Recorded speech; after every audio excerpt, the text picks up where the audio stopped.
மத்தியில் இருக்கிறதுல ரொம்ப சந்தோஷம். இந்த காலையிலும் கூட இந்த குடும்ப கூடுகையில கர்த்தருடைய வார்த்தையை தியானிக்கும்படிக்கு நாம் கூடி வந்திருக்கிறோம் இல்ல. சரி, இப்ப நாம என்ன செய்ய போகிறோம் அப்படின்னா, ஃபேமிலியை குறிச்சு வேதத்துல என்னவெல்லாம் எழுதி இருக்கிறதோ அதை கொஞ்சம் நம்ம தியானிக்க போறோம். சரியா? ஆகையினால நீங்க முதல்ல என்ன செய்யணும்னா, இந்த நாட்கள்ல 2 விதமான அறிவு ஜனங்களுக்குள்ள இருக்கு. அதான் பிரச்சனையே. நன்மையை அறிகிற அறிவு மட்டும் இருந்தா பிரச்சனை இல்லை. நன்மை தீமையை அறிய பண்ணுகிற விருட்சம். சொல்லுங்க, அது என்ன விருட்சம்? எதாவது அறிய பண்ணுகிற விருட்சமா? நன்மை தீமை. அதனால 2 அறிவுமே உள்ள இருக்கு. இதுல எந்த அறிவு மேலோங்குகிறதோ அதற்கு ஏற்ப வாழ்க்கை அமைய போகிறது, வாழ்க்கை நடக்க போகிறது. இதான் நியதி. வேதம் சொல்லுகிற நன்மையான அறிவும் உள்ள இருக்கு. உலகம் சொல்லுகிற, உலகம் காட்டுற தீமையான அறிவும் உள்ள இருக்கு. சரியா? அதனால நீங்க இப்ப என்ன செஞ்சுக்கிற போறீங்க ஃபர்ஸ்ட் அப்படின்னா, இது வரைக்கும் இந்த social media, Facebook, YouTube, Instagram, serial, இதுலெல்லாம் என்னென்னலாம் உங்க மைண்டுக்குள்ள உள்ள தூக்கி வச்சிருக்கோமோ அதெல்லாம் என்ன செஞ்சிடணும்? வேலை என்ன செய்யணும்? வெளியே தூக்கி வச்சிடணும். ஒருத்தர் சொன்னாரு, இந்த தீயணைப்பு படம் இருக்குல்ல, எல்லா வேலையிலையுமே பெண்களை சேர்ப்பாங்க. விமானம் ஓட்டுறதுல கூட என்ன சேர்த்துக்கிறாங்க? பெண்களை சேர்த்துக்கிறாங்க. ஆனா இந்த தீயணைப்பு படையில மட்டும் என்ன செய்யறது இல்ல? பெண்களை என்ன செய்யறது இல்ல? சேர்க்கறது இல்ல. ஏன்னு கேட்டா, அவங்களுக்கு பத்த வைக்கதான் தெரியுமா, அணைக்க தெரியாதா? என்னவா? பத்த வைக்கதான் தெரியுமா, என்ன செய்ய தெரியாதா? நமக்கு ஜோக்கா நம்ம நினைக்கிறோம். ஆனா அது ஒரு தவறான எண்ணத்தை நம்ம மைண்ட்ல பதிய வைக்குது பாருங்க. மனைவினாலே பிரச்சனை தான், பெண்ணுனாலே பிரச்சனை தான், இல்ல அவங்க இப்படிதான் இருப்பாங்க அப்படின்னு ஒரு தவறான மனப்பான்மைய நமக்குள்ள என்ன செஞ்சுட்டே வருது? உருவாக்கி கொண்டே வருது பாருங்க. அதனாலதான் நான் சொல்றேன், நீங்க இந்த சோசியல் மீடியால கத்துக்கிட்டது, அவங்க சொன்னது, இவங்க சொன்ன ஜோக்கு, அந்த ஜோக்கு, இந்த ஜோக்கு. ஒருத்தர் மனைவி பக்கத்துல வரும்போதெல்லாம் கண்ணாடி எடுத்து போடுவாராம். கண்ணாடி எடுத்து போடுவாராம். மனைவி போனோன்னு வச்சிருவாராம், கழட்டி வச்சுருவார். திருப்பி மனைவி வந்தாங்கன்னா டக்குன்னு கண்ணாடி எடுத்து போடுவாராம், அப்புறம் கழட்டி வச்சுருவாரு. மனைவி கேட்டாங்களா, என்ன நான் வரும்போதெல்லாம் கண்ணாடி எடுத்து போடுறீங்க? அவர் சொன்னாராம், டாக்டர் சொல்லியிருக்காரு தலைவலி வரும்போதெல்லாம் கண்ணாடி எடுத்து போடுன்னு. அப்ப அது நமக்கு சிரிப்பா தெரியுது. ஆனா ஒரு தவறான ஒரு கருத்தை உள்ள வைக்கிறான் சத்துரு. இல்ல, மனைவினால என்னதான்? தலைவலிதான். இல்ல, ஒரு அம்மா அப்படியே நடிச்சு காட்டுது. ஒரு டாக்டர் சொல்றாங்களா, உங்க கணவருக்கு கொஞ்சம் பிரச்சனை, அதுக்கு கொஞ்சம் பணம் செலவாகும். உடனே அந்த மனைவி, எவ்வளவு செலவானாலும் நான் கட்டிடுறேன் டாக்டர். 1000, 2000, 5000, 10,000 நான் கட்டிடுறேன். இல்ல, உங்க கணவருக்கு பெரிய பிரச்சனை, அதனால பணம் நிறைய செலவு, எவ்வளவு 1000 செலவானாலும் நான் என்ன செஞ்சிடறேன்? கட்டிடுறேன். எப்படியாவது என் கணவரை என்ன செஞ்சிருங்க? காப்பாத்திரு. உடனே அந்த டாக்டர் சொன்னாங்களாம், இல்ல உங்க கணவருக்கு மூளையில அடிபட்டிருக்கு, அதனால 10 லட்சம் ரூபா ஆகும். அந்த மனைவி சொன்னிச்சா, 10 லட்சம் ரூபாய்லாம் கட்ட முடியாது இந்த ஆளுக்கு எவ்வளவு கட்ட முடியாது? 10 லட்சம் ரூபாய்லாம் இந்த ஆளுக்காக செலவு பண்ண முடியாது. நீங்க என்ன இன்னைக்குதான் மூளையில பிரச்சனைன்னு கண்டுபிடிக்கிறீங்க? நான் கல்யாணம் ஆன நாள்ல நான் அன்னைக்கே கண்டுபிடிச்சிட்டேன், இந்த ஆளுக்கு மூளையே கிடையாது. இந்த ஆளுக்கு மூளைய 10 லட்சம் செலவு. கேட்கறதுக்கு என்னவா இருக்குது? ஜோக்கு மாதிரி தெரியுது. ஆனா எவ்வளவு வேதத்துக்கு முரணான காரியங்களை நமக்குள்ள என்ன செஞ்சுட்டே இருக்கிறான்? திணிச்சுக்கிட்டே இருக்கிறான். பார்த்திருக்கீங்களா? அதனால நான் உங்களுக்கு முதல் காரியம் சொல்றேன், தயவு செய்து வாழ்க்கைய தத்துவ கருத்துகளால நீங்க நடத்த முடியாது. உலகம் சொல்லி கொடுக்கிற தத்துவ கருத்துக்கள், பிலாசபிக்கல் தாட்ஸ், தத்துவ கருத்துகளால நீங்க என்ன செய்ய முடியாது? உங்க வாழ்க்கையை நடத்திவிட முடியாது. உங்களுடைய என்னுடைய வாழ்க்கை எதனுடைய அடிப்படையில் அமையணும்னா தேவனுடைய நல் வார்த்தையின் அடிப்படையில் அமையணும். எத்தனை பேர் ஆமேன்னு சொல்ல முடியும்? எத்தனை பேர் ஆமேன்னு சொல்ல முடியும்? சோ இந்த உலகம் என்னெல்லாம் உங்களுக்கு சொல்லி கொடுத்துச்சோ அதெல்லாம் தூக்கி கொஞ்சம் வெளியே ஓரத்துல வச்சிருங்க. ஒருத்தன் போஸ்ட் போடுறான் பாருங்க, அதாவது இதெல்லாம் எப்படி யோசிப்பாங்கன்னு தெரியல. என்ன போடுறான், அதாவது இட்லி இட்லி மாதிரி பொத்தி பொத்தி எடுத்தா, இட்லி எடுக்கிறத பார்த்திருக்கீங்களா? பிஞ்சிராம எப்படி எடுப்பாங்க மெதுவா. இட்லி மாதிரி பொத்தி பொத்தி எடுத்தா அது அம்மாவா, தோசை மாதிரி புரட்டி புரட்டி எடுத்தா அதுக்கு பேர் மனை. தோசை மாதிரி புரட்டி புரட்டி எடுத்தா அதுக்கு பேர் யாரா? மனைவியா? இல்ல, கேட்கறதுக்கு நகைச்சுவையா இருக்கு, ஆனா தவறான எண்ணங்கள் என்ன செய்யப்படுகிறது, உள்ள விதைக்கப்படுது பாருங்க.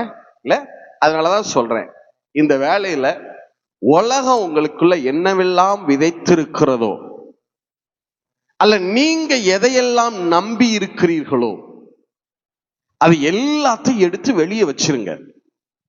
சரியா? இந்த தீமையான அறிவு இருக்கு பாருங்க, அந்த அறிவு எல்லாவற்றையும் என்ன செஞ்சிடணும், முத வேலை அன்லேர்ன் பண்ணிடணும். எத்தனை பேர் ஆமேன்னு சொல்ல முடியும்? எத்தனை பேர் ஆமேன்னு சொல்ல முடியும்?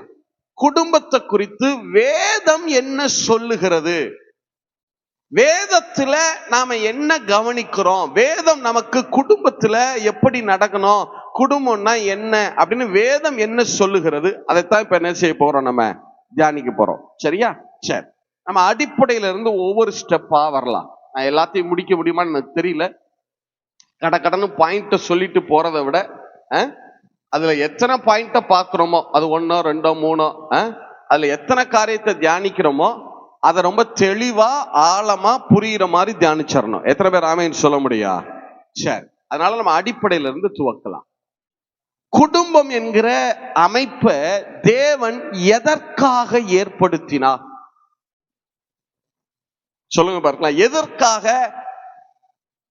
எதற்காக தேவன் குடும்பம் என்கிற அமைப்பை ஏற்படுத்தினார்? The purpose of the family. நீங்க சொல்லுங்க, எதுக்காக ஏற்படுத்தினார்? சொல்லுங்க. அது தெரிஞ்சா நான் ஏன் இங்க உட்கார்ந்துருக்கேன் பிரதருங்கிறீங்களா? சரி, வாசிங்கள. மல்கியா புஸ்தகம் 2வது அதிகாரம் 15வது வசனம். மல்கியா புஸ்தகம் 2ஆம் அதிகாரம் 15வது வசனம். Malachi chapter 2 verse 15. அவர் ஒருவனை அல்லவா படைத்தார், அவர் ஒருவனை அல்லவா படைத்தார், ஆவி அவரிடத்தில் பரிபூர்ணமாய் இருந்தது, ஆவி அவரிடத்தில் பரிபூர்ணமாய் இருந்தது. பின்னை ஏன் ஒருவனை படைத்தார், பின்னை ஏன் ஒருவனை படைத்தார்? தேவ பக்தியுள்ள சந்ததியை பெரும்படித்தானே. தேவ பக்தியுள்ள சந்ததியை பெரும்படிதானே. இல்ல, ஆண்டவர் எதற்காக ஒரு ஆணையும் ஒரு பெண்ணையும் உருவாக்கினார்னா, வசனம் சொல்லுது, அவங்க 2 பேரையும் கொண்டு என்ன பக்தியுள்ள சந்ததியை உருவாக்கணுமா? தேவ பக்தியுள்ள சந்ததி எழும்ப வேண்டும். அதற்காகத்தான் ஒரு புருஷனுக்கு மனைவி கொடுக்கப்படுகிறாள், ஒரு பெண்ணுக்கு கணவன் கொடுக்கப்படுகிறான். இப்ப பிரச்சனையே என்னன்னா, எதுக்கு பிரதர் கல்யாணம் பண்ணணும்? கல்யாணம் பண்ணாதானே பிரதர் நமக்கு சமைச்சு கொடுக்கறதுக்கு ஒரு ஆளு வேணாமா பிரதர்? வீட்டுக்கு வெளியில போயிட்டு வந்துட்டா ஒரு காப்பி தண்ணி போட்டு கொடுக்க ஆளு வேணாமா பிரதர்? காப்பி தண்ணி போட்டு கொடுக்கறதுக்கு இல்ல மனைவி. உடனே பாஸ்டர் சொல்லிட்டாரு, இனிமே உனக்கு காப்பியே கிடையாதுன்னு சொல்லப்படாது. அப்ப அத சொல்ல வரல. பர்பஸ் என்னன்னா, நோக்கம் என்ன? நிறைய நேரங்கள்ல எங்க மிஸ் பண்றோம்னா, நோக்கமே தப்பா இருக்கு. கடைசி காலத்துல நமக்கு கஞ்சி ஊத்துறதுக்கு ஒரு ஆள் வேணுமா இல்லையா பிரதர்? அதனால பேசாம என்ன பண்ணி வச்சிடணும், கல்யாணத்தை பண்ணி போறணும் பிரதர். சில பேரு சொத்து பத்து இருக்கா இல்லையா, அதை ஆண்டு அனுபவிக்கிறதுக்கு என்ன வேணும், ஒரு சந்ததி வேணும்ல. நல்லா கவனிங்க பிரதர், கவனிங்க சிஸ்டர். ஏன் நம்முடைய குடும்பம் தேவன் விரும்புகிற அந்த சமாதானத்துல, உன் அலங்கத்திற்குள்ளே சமாதானமோ உன் அரண்மனைகளுக்குள்ளே என்னவும் இருப்பதாக. அப்ப ஏன் இந்த 2 இல்ல, சமாதானம் இல்ல? ஒரு பிரதர் சொன்னாரு என்னட்ட, அமெரிக்கா போயிருந்தப்ப பிரதர் சொன்னாரு, மறுநாள் எங்களுக்கு ஃபேமிலி கேம்ப், ஒரு கேம்ப். அப்ப அவர் சொன்னாரு என்னட்ட பக்கத்துல சோஃபால உட்காந்துட்டு, பிரதர் நான் இப்பெல்லாம் ஃபேமிலி கேம்பே அட்டன் பண்றது இல்ல பிரதர். ஏன்னு என்ன விஷயம்?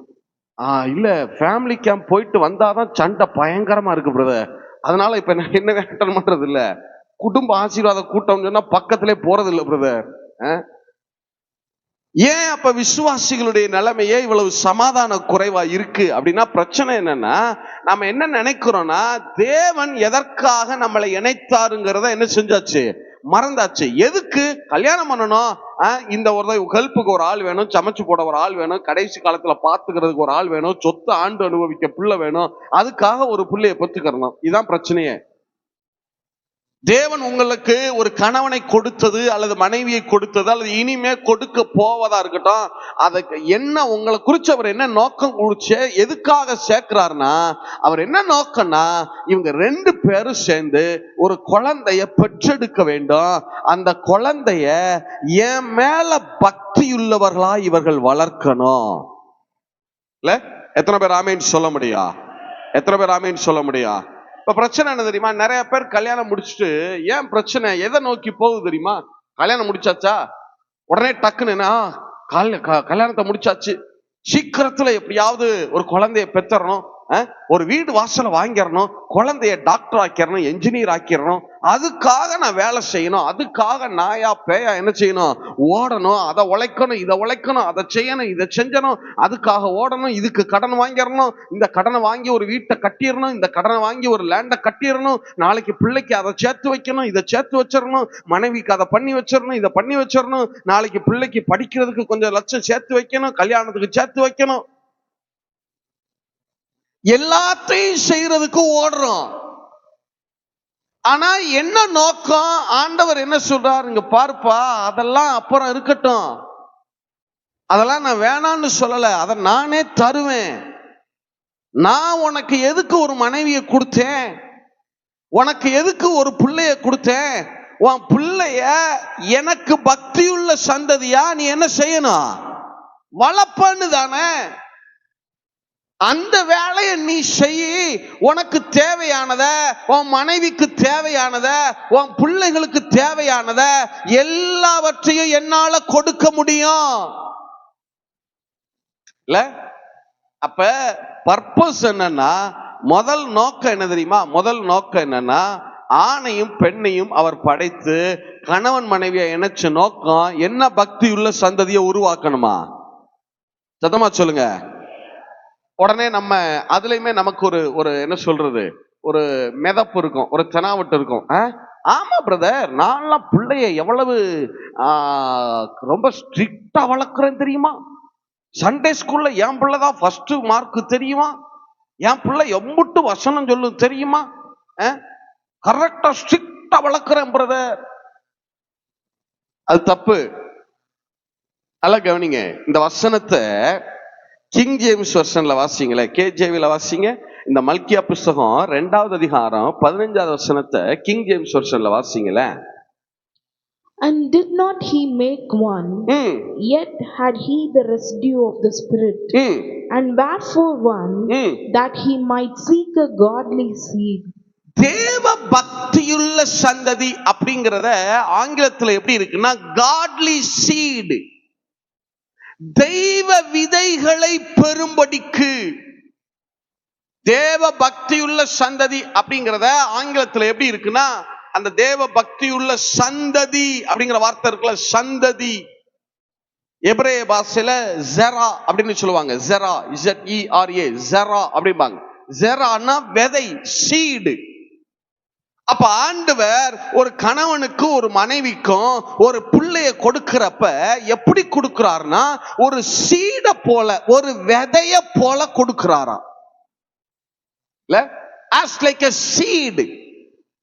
உங்க கையில சில விதைகள் கொடுக்கப்பட்டிருக்கிறது, அல்லது இன்னும் சில நாட்கள்ல காலத்துல உங்க கரத்துல ஒரு சில விதைகள் கொடுக்கப்பட போகிறது.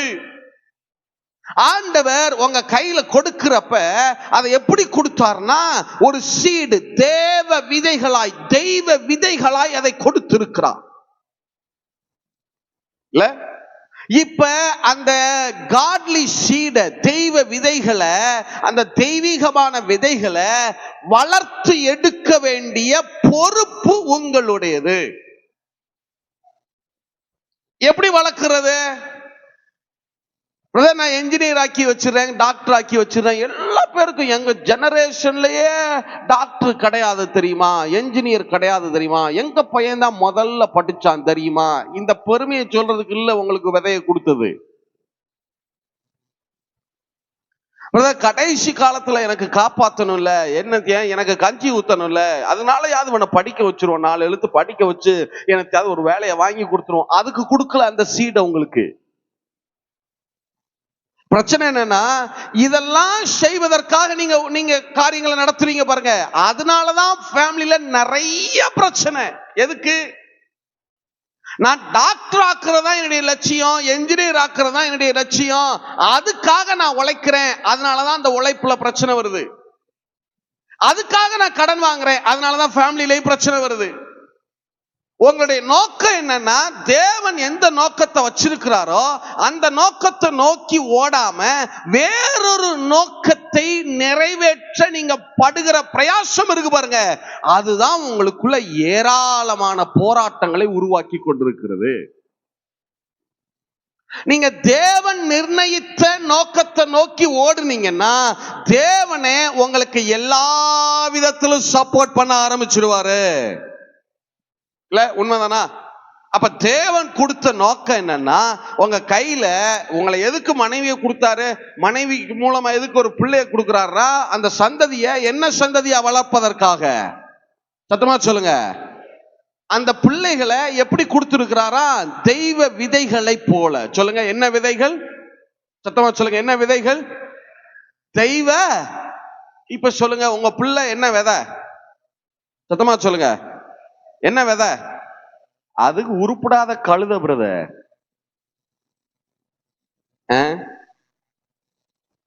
பிள்ளைய பக்க சொன்னா புளி மூட்டையை பத்தி வச்சிருக்கேன். நீங்க ரொம்ப அற்பமா இதெல்லாம் ஒரு விஷயமா பிரதர் அப்படின்னு நீங்க நினைக்கிறீங்க பாருங்க, அதுதான் தேவனுடைய நோக்கமாகவே இருக்கு. அதை மிஸ் பண்றதுனாலதான் பிரச்சனைகளே ஆரம்பிக்குது. இல்ல, சரி, இப்ப கவனிங்க, எனக்கு பதில் சொல்லுங்க.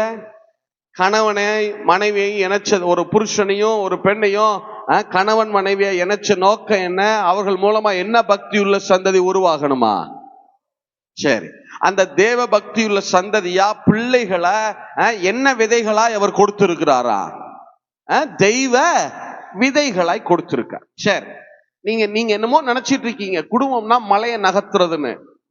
சத்துரு ரொம்ப தந்திரசாலி, பார்த்திருக்கீங்களா? உங்களை ஏதோ பெரிய விஷயத்தை செய்ய, ஆனா நீங்க செய்ய வேண்டியது ஒரு சின்ன காரியமா இருக்கும். கொஞ்சத்தில் உண்மை உள்ளவன என்ன செய்வாராம்? ஆனா சத்துரு இதெல்லாம் ஒரு விஷயமா, இதை விடு அப்படின்னு சொல்லிட்டு பர்பஸ விட்டுட்டு எதுலயோ உங்களை பெருசா கவனம் செலுத்த வைக்கலாம் பாருங்க. சரி, இப்ப தெய்வ விதைகள் தானே, விதைகளை நீங்க வளர்க்கணும். சொல்லுங்க, நீங்க எதை வளர்க்கணும்? இப்ப விதையினுடைய பிரமாணம் என்ன தெரியுமா? விதையினுடைய பிரமாணம் என்ன? மழை பொழியாம விதை முளைக்காது. அது விதையினுடைய பிரமாணம். விதைக்கு கொடுக்கப்பட்ட கட்டளை என்னன்னா, அது மேல என்ன பொழியணும்? விதை மேல மழை பொழிஞ்சாதான் என்ன செய்யும்? அது வளருமா? வாசிங்க, ஆதியா 2:5 வாசிங்க. ஆதியா 2:5 வாசிங்க. நிலத்தினுடைய சகலவித செடிகளும் பூமியின் மேல் இன்னும் உண்டாகவில்லை, நிலத்தினுடைய சகலவித பூண்டுகளும் இன்னும் முளைக்கவில்லை. ஆண்டவர் தான் சொல்லிட்டாரே, தன் விதையுடைய கனி விருட்சங்களை முளைப்பிக்க கடவதுன்னு சொல்லிட்டாரே. அப்புறம் ஏன் இன்னும் முளைக்கல? அது அடுத்த வாக்கியம், ஏனெனில் தேவனாகிய கர்த்தர் பூமியின் மேல் இன்னும் மழையை பெய்ய பண்ணவில்லை. அப்ப விதையினுடைய பிரமாணமே என்னன்னா, அதன் மேல என்ன பொழிஞ்சாதான் அது வளரும். சொல்லுங்க, என்ன பொழியணும்? சத்தமா சொல்லுங்க. மழை பொழியணுமா? மழை பொழியணுமா? இப்ப நீங்க கேட்கலாம், நான் கேட்கிறேன், உங்க கையில என்ன விதைகளை கொடுத்திருக்கிறாரு? தெய்வ விதைகளை கொடுத்திருக்காரா? காட்லி சீடை கொடுத்திருக்காரா? அப்ப இந்த விதைகளை எப்படி முளைப்பிக்கிறது? வாசிங்க, உபாகம் 32:2 வாசிங்க. உபாகம் புஸ்தகம் 32:2 வாசிங்க. மழையானது மழையானது இளம் பயிரின் மேல் பொழிவது போல இளம் பயிரின் மேல் பொழிவது போல என் உபதேசம் பொழியும். என்னுடைய உபதேசம் பொழியும்.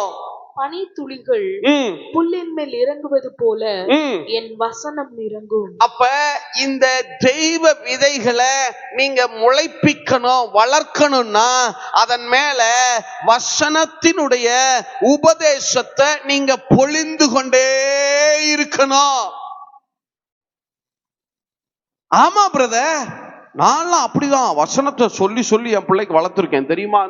எங்க சண்டே ஸ்கூல் டீச்சர்கிட்ட கேட்டு பாருங்க, நான் கரெக்டா ஞாயிற்றுக்கிழமை சண்டே ஸ்கூல்ல போகல பிச்சு புருவனாக்கும் என் பிள்ளைய. உங்க பிள்ளைக்கு சண்டே ஸ்கூல் டீச்சர் மூலமா உபதேசிக்கிறது இல்ல.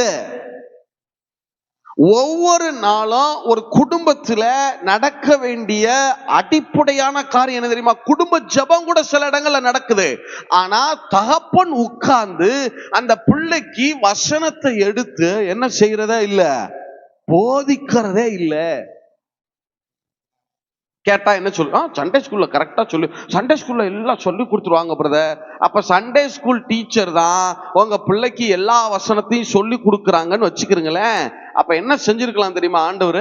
சண்டே ஸ்கூல் டீச்சருக்கே எக்ஸ்ட்ரா ஸ்ட்ரென்த்தை கொடுத்து அந்த அம்மாவுக்கே ஒரு 20-25 பிள்ளைகளை பெக்கிற பேலனை கொடுத்துட்டு போயிருக்கலாம். ஏன்னா அந்த அம்மா நல்லா சொல்லி கொடுத்துரும் பாருங்க.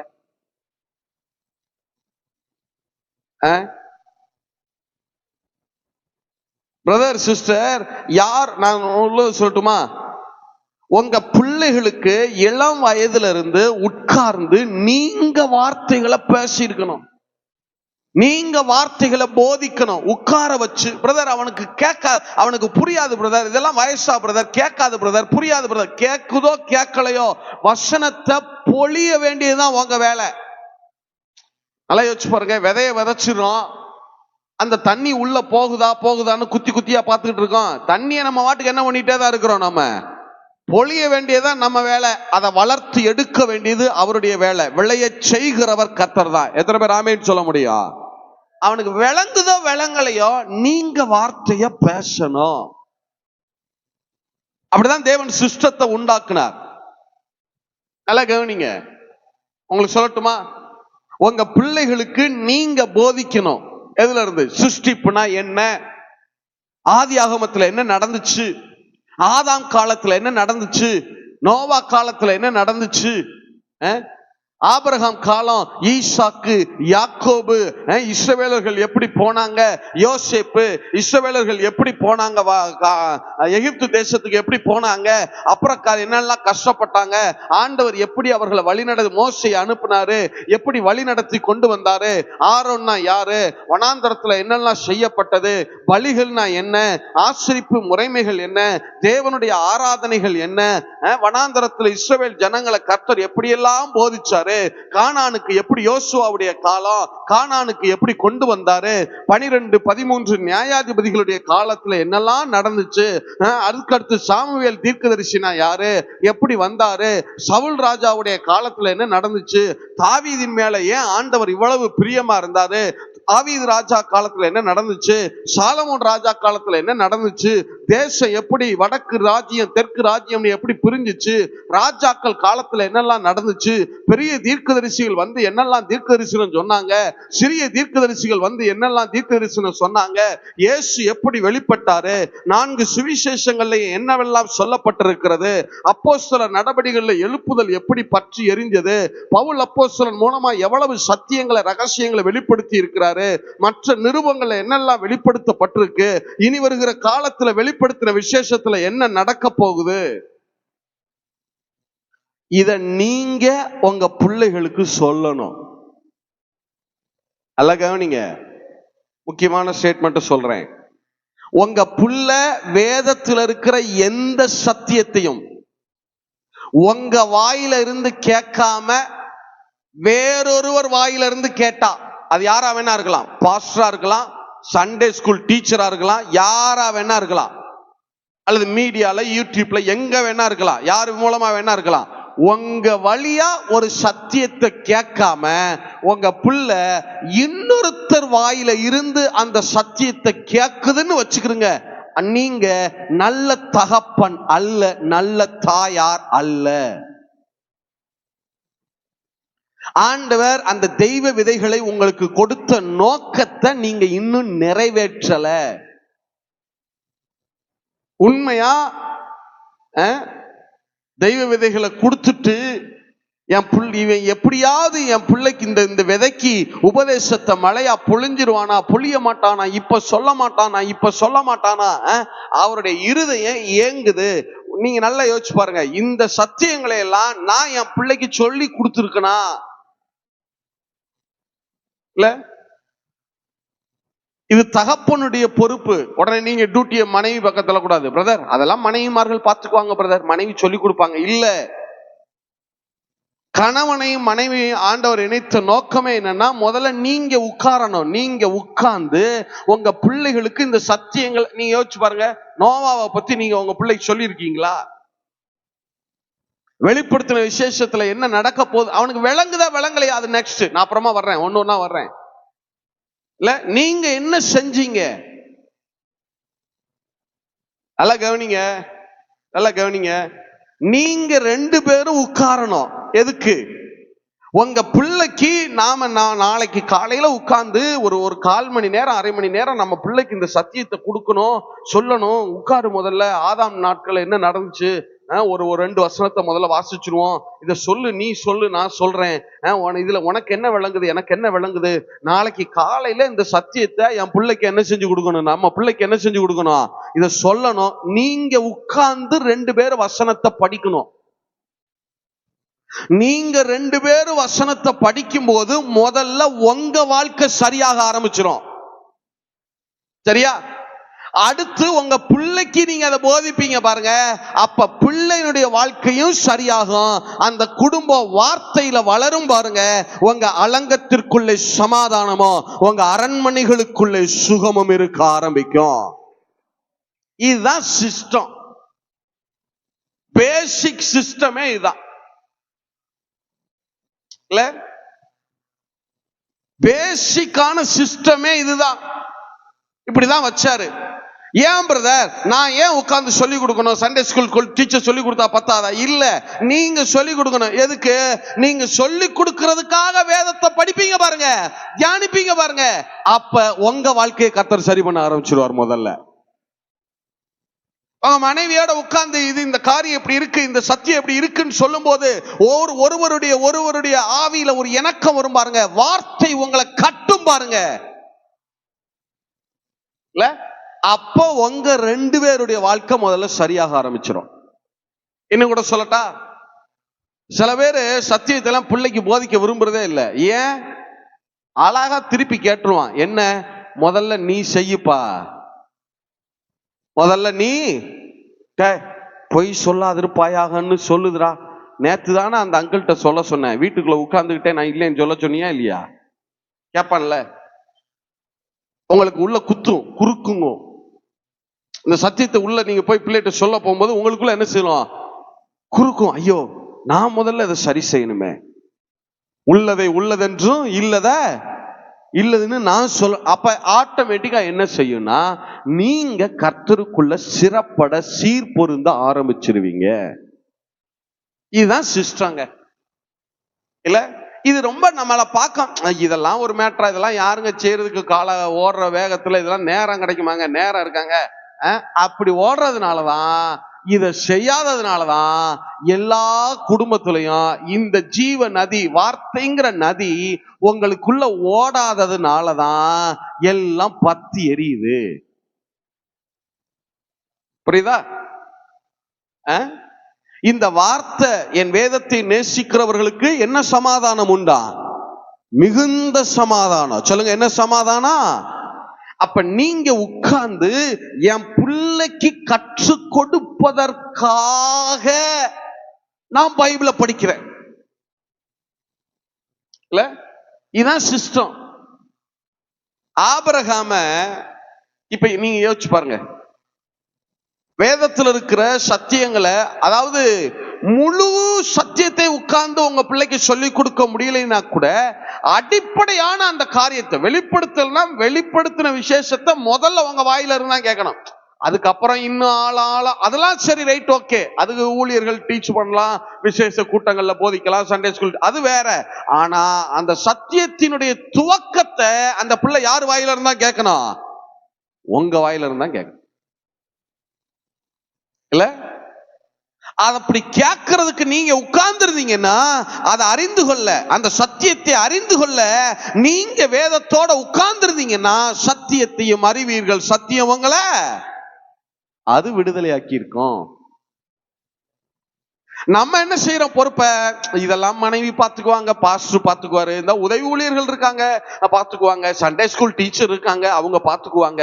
நமக்கு வேலை என்ன? அவனை என்ஜினியரா டாக்டர் ஆக்கணும், படிக்க வைக்கணும், அதை நான் பாத்துக்கிறேன், மத்ததெல்லாம் நீங்க பாத்துக்கங்க. அதனாலதான் பீஸ்ஃபுல் இல்ல.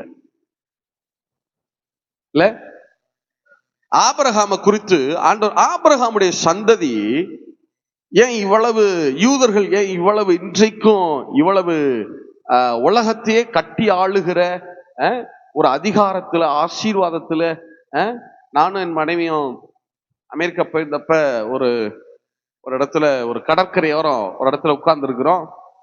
ஒரு யூத குடும்பம், ஒரு 20-25 பேர் இருப்பாங்க. அவங்க அந்த பார்க்ல விளையாடுறாங்க. யாரு? சின்ன இத்தனிக்கோண்டு வயசுல இருந்து 70 வயசு தாத்தா வரைக்கும் ஒரு மரத்தை சுத்தி சுத்தி டான்ஸ் ஆடிட்டு பாட்டு பாடிட்டு அவ்வளவு சந்தோஷமா அதை பார்க்க எப்படி சொல்றாங்க, இவ்வளவு இந்த ஃபேமிலி சந்தோஷமா இருக்கு, ஆச்சரியமா இருக்கு பார்க்கறதுக்கு நமக்கு. ஏன் தெரியும்? நீங்க இன்னைக்கும் இஸ்ரவேலுக்கு போங்கல, வருஷம் முழுவதும் பண்டிகை கொண்டாடுவாங்க, வருஷம் முழுவதும் பண்டிகை. ஆனா அவங்கள பொறுத்தப்பட்ட பண்டிகைன்னா என்ன தெரியுமா? எல்லா ட்ரெஸ் எல்லாம், புது ட்ரெஸ் எல்லாம் எல்லாத்துக்கும் குடும்பத்துக்கு வாங்கி கொடுத்துருவாங்க. குடும்பத்துக்கு வாங்கி கொடுத்துட்டு எல்லா பலகாரம் எல்லாத்தையும் செஞ்சு வச்சிருவாங்க. செஞ்சு வச்சுட்டு நடு ஹால்ல வீட்டுல நல்ல பெரிய ஜமுக்காலத்தை வச்சிருவாங்க. அத்தனை பேரும் உட்காருவாங்க. அந்த வீட்டுல இருக்கிற அத்தனை பேர், 10 பேர் 15 பேர், சித்தப்பா மக்கா பெரியப்பா மக்கா எல்லா பிள்ளைங்க எல்லாம் உட்காருவாங்க. உட்கார்ந்து என்ன செய்வாங்க? அந்த வீட்டிலே மூத்தவரா இருப்பார் பாருங்க, அவர் எடுத்து வேதத்தை எடுத்து ஒவ்வொரு பண்டிகைக்கும் ஒரு பகுதி. இப்ப பஸ்கா பண்டிகைனா ஆதியாகமத்துல இருந்து யாத்ரா வரைக்கும் வாசிப்பாங்க. அடுத்து ஒவ்வொரு பண்டிகைக்கும் ஒரு பகுதி வச்சிருக்காங்க, வேத பகுதி. அந்த வேத பகுதியை எடுத்து உட்கார்ந்து அந்த வயதான அந்த மூத்த, அந்த குடும்பத்தில் இருக்கிற மூத்த உறுப்பினர் அவரு, அந்த தாத்தா என்ன செய்வாரு? வசனத்தை எடுத்து பேசுவாரு. சிண்டு வாண்டுல இருந்து பெரியவங்க வரைக்கும் எல்லாரும் உட்கார்ந்து என்ன செய்வாங்க? கேட்பாங்க. அதுதான் அவர். அதுக்கு அப்புறம் தான் மற்ற என்டர்டைன்மெண்ட்லாம் போய் எல்லாம் உட்கார்ந்து சாப்பிடுறது, குடும்பமா சாப்பிடுறது, சந்தோஷம், மற்றதெல்லாம் அப்புறம் தான் அடுத்து அந்த என்டர்டைன்மெண்ட்லாம். ஆனா ஒன்னா உட்கார்ந்து வார்த்தையை போதிப்பாங்க. அததான் ஆண்டவர் சொல்லி சொல்லி வந்தாரு, இஸ்ரவேல சொல்லிட்டே இருந்தாரா, இந்த இந்த இந்த காரியங்களை எல்லாம் உன் பிள்ளைகளுக்கு போதிப்பாயாக, போதிப்பாயாக. நீ உட்கார்ந்து இருக்கிற போதும், நடக்கிற போதும், உன் வீட்டுல படுத்து கொண்டிருக்கிற போதும் இந்த வார்த்தைகளை உன் பிள்ளைகளோட என்ன செய்வாயாக? பேசுவாயாக, போதிப்பாயாக, வரும் உன் சந்ததிக்கு இதை சொல்லுவாயாக. இல்ல, பட் நம்ம என்னன்னா இதை தவிர எல்லாத்தையும் செய்யறோம். ஆச்சரியத்தை பாருங்க, இதை என்ன செய்யறதே கிடையாது. நம்ம வீட்டுல உட்கார்ந்து நான் என் மனைவி பிள்ளைங்க என்னுடைய குடும்பத்துக்கு நான் பேசுறேன் அப்படின்னு நம்ம என்ன செய்யறதே இல்ல, உட்கார்றது இல்ல. இதத்தான் செய்யணுங்கிறது பர்பஸ். ஆனா இதை தவிர எல்லாத்தையும் பண்றோம். ஆச்சரியத்தை பத்தீங்களா? ஆபிரகாமை குறித்து வேதம் சொல்லுது. ஆபிரகாம் 17வது ஆதியாகமம் 17வது அதிகாரம் 18வது அதிகாரம் 19வது வசனம். 17ல இருந்து 19. அப்பொழுது கர்த்தர் ஆபிரகாம் பெரிய பலத்த ஜாதி ஆவதினாலும், ஆபிரகாம் பெரிய பலத்த ஜாதி ஆவதினாலும், அவனுக்குள் பூமியில் உள்ள சகல ஜாதிகளும், அவனுக்குள் பூமியில் உள்ள சகல சகல ஜாதிகளும் ஆசீர்வதிக்கப்படுவதினாலும் நான் செய்ய போகிறதை ஆபிரகாமுக்கு மறைப்பேனோ கர்த்தர் ஆபிரகாமுக்கு சொன்னதை நிறைவேற்றும்படியாய் அவன் தன் பிள்ளைகளுக்கும் தனக்கு பின்வரும் தன் வீட்டாருக்கும் நீங்கள் நீதியையும் நியாயத்தையும் செய்து கர்த்தருடைய வழியை காத்து நடவுங்கள் என்று கட்டளையிடுவான் என்பதை அறிந்திருக்கிறேன் என்றார். ஆபிரகாமை குறிச்சு தேவனுடைய பார்வை எப்படி இருக்கு பாருங்க. எனக்கு தெரியும் ஆபிரகாம் பெரிய ஜாதியாக போகிறான். ஏன் தெரியுமா? ஆபிரகாமுக்குள்ளதான் எல்லா தேசங்களும் ஆசீர்வதிக்கப்பட போகிறது. ஏன் தெரியுமா? ஆபிரகாம் தனக்கு பின்வருகிற தன் பிள்ளைகளுக்கும் என்னுடைய காரியத்தின்படி நடவுங்கள்னு அவன் சொல்லுவான், அவன் கட்டளையிடுவான்னு எனக்கு தெரியும். அதனாலதான் நான் ஆபிரகாமை ஆசீர்வதிக்கிறேன்.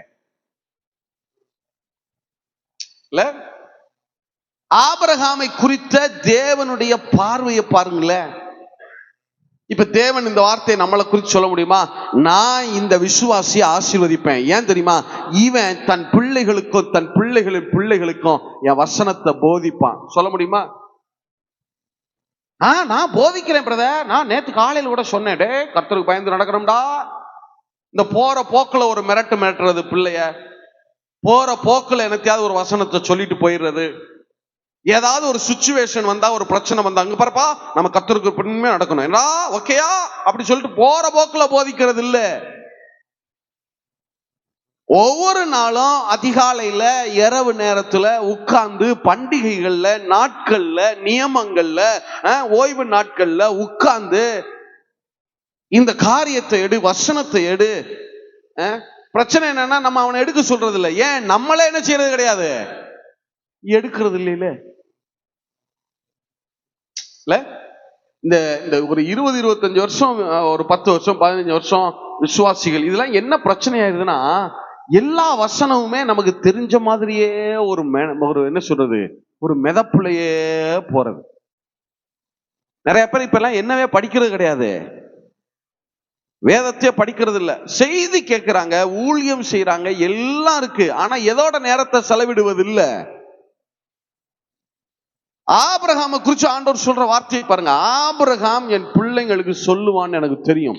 அதனாலதான் ஆபிரகாமின் சந்ததிய, அதாவது நல்லா கவனிங்க, நீங்க கேட்கலாம் பொது மொழிபெயர்ப்புல இல்ல வாசிங்க.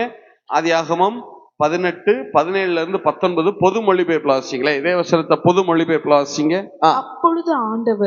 அப்பொழுது ஆண்டவர் நான் செய்யவிருப்பதை ஆபிரகாமிடமிருந்து மறைப்பேனா? ஆபிரகாமிடமிருந்து நான் மறைக்க மாட்டேன். ஆபிரகாமிடத்திலிருந்து தான், நல்லா கவனிங்க வார்த்தைகளை, நல்லா கவனிங்க. ஆபிரகாமிடத்தில் இருந்துதான் வலிமை மிக்க மாபெரும் இனம் தோன்றும். ஒரு வலிமை மிக்க மாபெரும் இனம் தோன்ற போகிறது. அவன் மூலம் ஆபிரகாம் மூலம் மண்ணுலகின் எல்லா இனத்தாரும் ஆசி பெற்றுக்கொள். இந்த பூமியில இருக்கிற எல்லா இனங்களும் இந்த ஒத்த ஆபிரகாம் மூலம் தான் ஆசி பெற போறாங்க. ஏனெனில் நீதி நேர்மை வழி நின்று எனக்கு கீழ்ப்படியும்படி தன் புதல்வருக்கும் தனக்கு பின் தன் வழி மரபினருக்கும் கற்றுத்தருமாறு ஆண்டவராகிய நான் ஆபிரகாமுக்கு வாக்களித்ததை அவன் நிறைவேற்றுவான் என்று தமக்குள் சொல்லிக் கொண்டார். அவர் என்ன சொல்றாரு விளங்குதா? நான் ஆபிரகாமுக்கு சொன்னதை கண்டிப்பா நான் நிறைவேற்றுவேன். ஏன் தெரியுமா?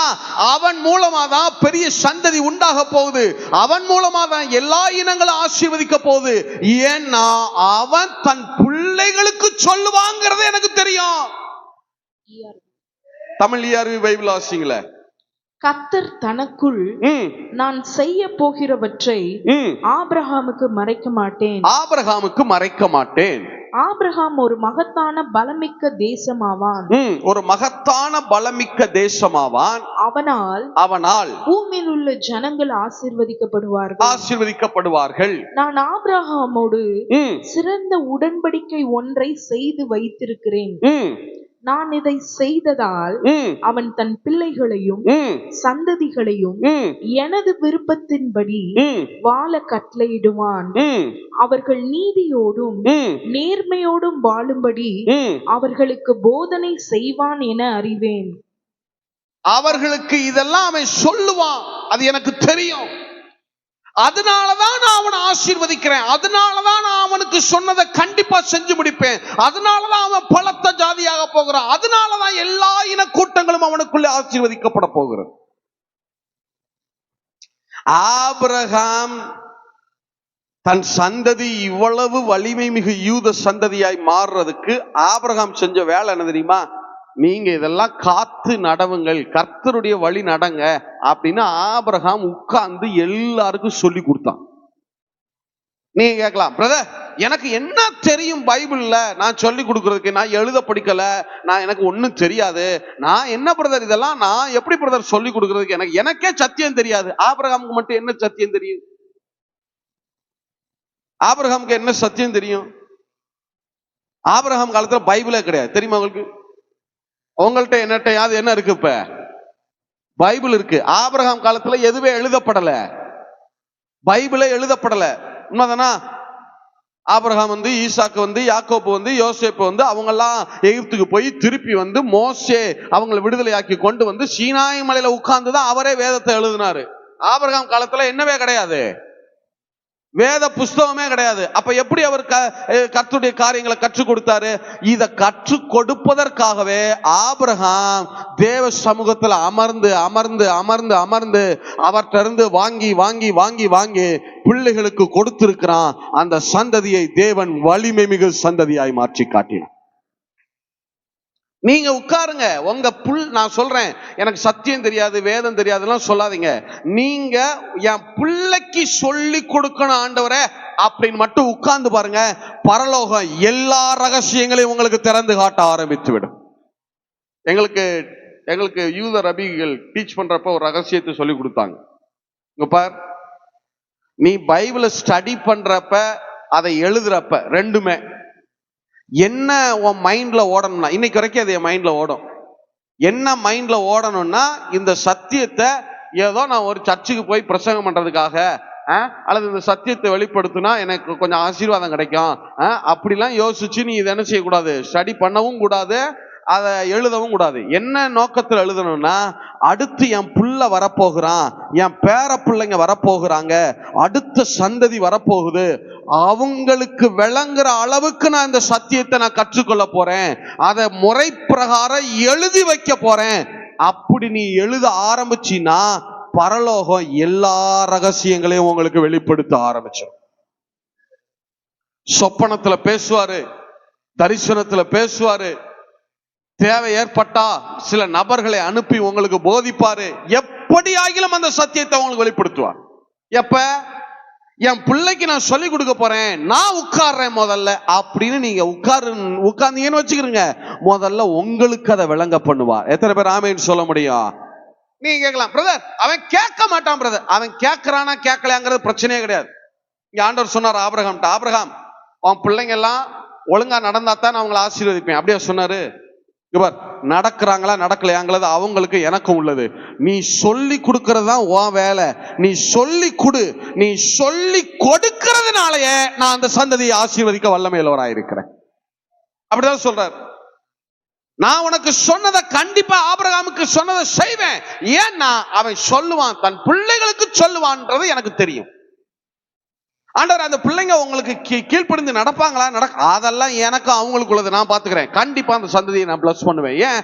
ஆபிரகாம் போய் தன் பிள்ளைகள்கிட்ட சொல்றான்ல, என்னட்ட வாங்கி கொண்டு போய் சொல்றான்ல, நான் கண்டிப்பா பிளஸ் பண்ணுவேன்.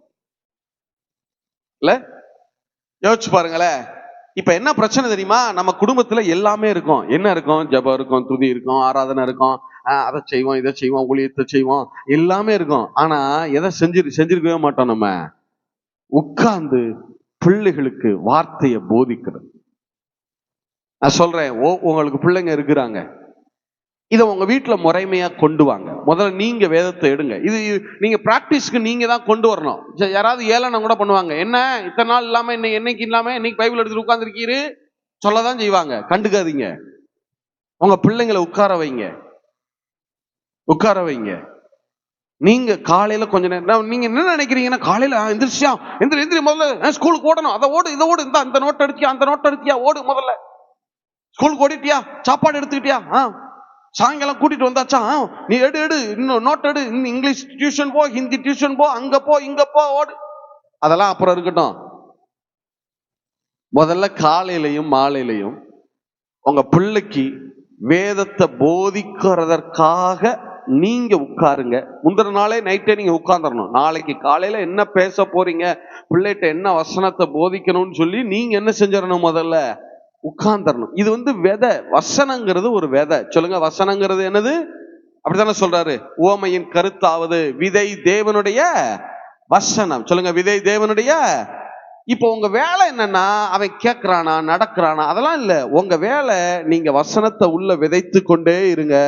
அதை விளைய செய்ய அவர் போதுமானவராக இருக்கிறார். நீங்க நைட்டே உட்கார்ந்துடணும். கணவன் மனைவி 2 பேரும் என்ன செய்யணும், உட்காரணும். கோபதாபங்கள் இருந்தாலும் விடு, அப்பாவுடைய கடமையை நிறைவேற்றுவோம். உட்காரு. எனக்கு தெரிஞ்சதை நான் சொல்றேன், உனக்கு தெரிஞ்சதை நீ சொல்லு. உட்காருங்க. உங்களுக்குள்ள ஒரு இணக்கம் வர ஆரம்பிக்கும் பாருங்க. வார்த்தை முதலாவது உங்களோட பேச ஆரம்பிக்கும். எத்தனை பேர் ஆமேன்னு சொல்ல முடியும்? இதுதான் வார்த்தையில கட்டப்படுகிற ஊழியம், வார்த்தையில கட்டப்படுகிற குடும்பம். வார்த்தையில கட்டப்படுகிற குடும்பம்னா ஞாயிற்றுக்கிழமை சர்ச்சுக்கு வந்துட்டா போதாது. நீங்க என்ன நினைக்கிறீங்கன்னா, ஞாயிற்றுக்கிழமை என் கடமையை நிறைவேற்றிடுறேன், சர்ச்சுக்கு வந்துடுறேன், ஸ்பெஷல் மீட்டிங் வச்சா வந்துடுறேன், பிள்ளைய சண்டே ஸ்கூல்ல விட்டுட்டேன், தட்ஸ் ஆல். இது தட்ஸ் ஆல் இல்ல, இது எதுவுமே இல்ல. அதுல கர்த்தர் கிருபையாய் சில ஆசீர்வாதங்களை கொடுத்திருக்கிறார், இல்லைன்னு நான் சொல்லல. அந்த ஆசீர்வாதங்களே எல்லாம் பெருசு, இதுதான் நடந்துருச்சு முடிஞ்சிச்சுன்னு நினைச்சுக்கிட்டு இருக்கீங்க. இல்ல, நீங்க நல்லா யோசிச்சு பாருங்களேன். நல்லா யோசிச்சு பாருங்க. ஆபிரகாமுக்கு என்ன தெரியும் கர்த்தரை குறிச்சு? விக்கிரக ஆராதனையில் இருந்த மனுஷன், ஆடு மேய்ச்சிட்டு இருந்த ஒரு மெய்ப்பன். படிப்பறிவு கூட இருந்துச்சா இல்லையான்னு நமக்கு என்ன செய்யல, தெரியல.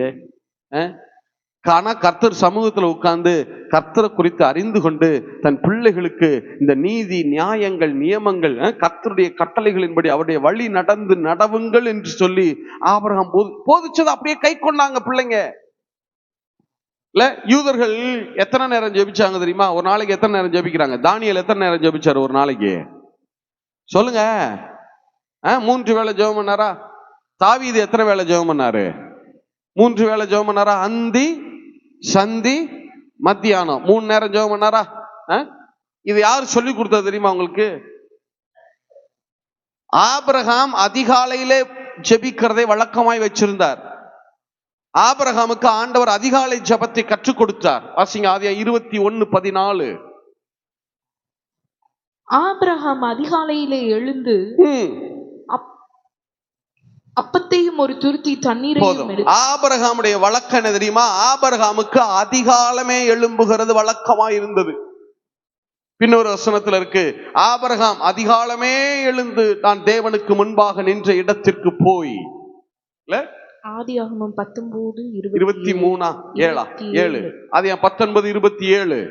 விடியற் காலத்தில் ஆபிரகாம் எழுந்து தான் கர்த்தருக்கு முன்பாக நின்ற இடத்திற்கு போய். அப்ப ஆபிரகாமுடைய வழக்கம் என்ன தெரியுமா? அதிகாலையில எழும்பி தேவ சமூகத்துல அமருகிறதை வழக்கமா வச்சிருந்தார் ஆபிரகாம். அதிகாலையிலே போயிடுவாரு. காலையில போய் தேவனிடத்தில் அமர்ந்து கற்றுக்கொண்டு அதை அந்த நாள்ல தன் பிள்ளைகளுக்கு போதிக்கிறதை வழக்கமா வச்சிருந்தார். அதிகாலை ஜபத்தை கற்றுக் கொடுத்தது ஆபிரகாம். ஈசாக்கு ஆண்டவர் இன்னொரு எக்ஸ்ட்ராவா இன்னும் ஜபத்தை கூட்டுறாரு பாருங்க. ஈசாக்கு வாழ்க்கையில ஈசாக்கு சாயங்காலத்துல ஜெபிக்கிறத வழக்கமா வச்சிருந்தார். ஆதியாகமம் 24:63 வசிங்க. ஆதியாகமம் 24:63. ஈசாக்கு சாயங்கால வேளையிலே தியானம் பண்ண வெளியிலே போயிருந்து. அப்ப ஈசாக்கு சாயங்காலத்துல ஜெபிக்கிறத வழக்கமா வச்சிருந்தார். ஆபிரகாம் அதிகாலையில ஜெபம் பண்ணாரு. இப்ப ஈசாக்கு அதிகாலையிலையும் ஜெபம் பண்றாரு. அடுத்த ஆண்டவர் இன்னும் கொஞ்சம் ஜெபத்தை இன்க்ரீஸ் பண்றாரு. அடுத்து எப்பவும் ஜெபம் பண்ண வைக்கிறார் ஈசாக்க. சாயங்காலத்திலையும் ஈசாக்க ஜெபம் பண்ண வைக்கிறார். இப்ப ஈசாக்கு 2 வேளை ஜெபம் பண்றார். அதிகாலையிலையும் ஜெபம் பண்றாரு, அதே நேரத்துல அடுத்து என்னவும் ஜெபம் பண்ண ஆரம்பிச்சிட்டாரு. அப்ப சாயங்காலத்திலையும் ஜெபம் பண்றாரா? அடுத்து யாக்கோபு இன்னும் அடுத்த கட்டத்துக்கு ஆண்டவர் கொண்டு போறாரு பாருங்க. ஆதியாகமம் 32:24 வாசிங்க. ஆதியாகமம் 32:24. யாக்கோபு பிந்தி தனித்திருந்தான். அப்பொழுது ஒரு புருஷன் பொழுது விடியும் அளவும் அப்படின்னா என்ன அர்த்தம்? என்ன நேரத்துல ஜெபம் பண்ணிருக்காருன்னு அர்த்தம்? இரவு நேரம். சொல்லுங்க, என்ன நேரத்துல? இரவு நேரம். யாக்கோபு 3 நேரம் ஜெபம் பண்ணாரு. அதிகாலையிலும் ஜெபம் பண்ணாரு, சாயங்காலமும் ஜெபம் பண்ணாரு, அதுக்கப்புறம் எப்பவும் ஜெபம் பண்ணாரு?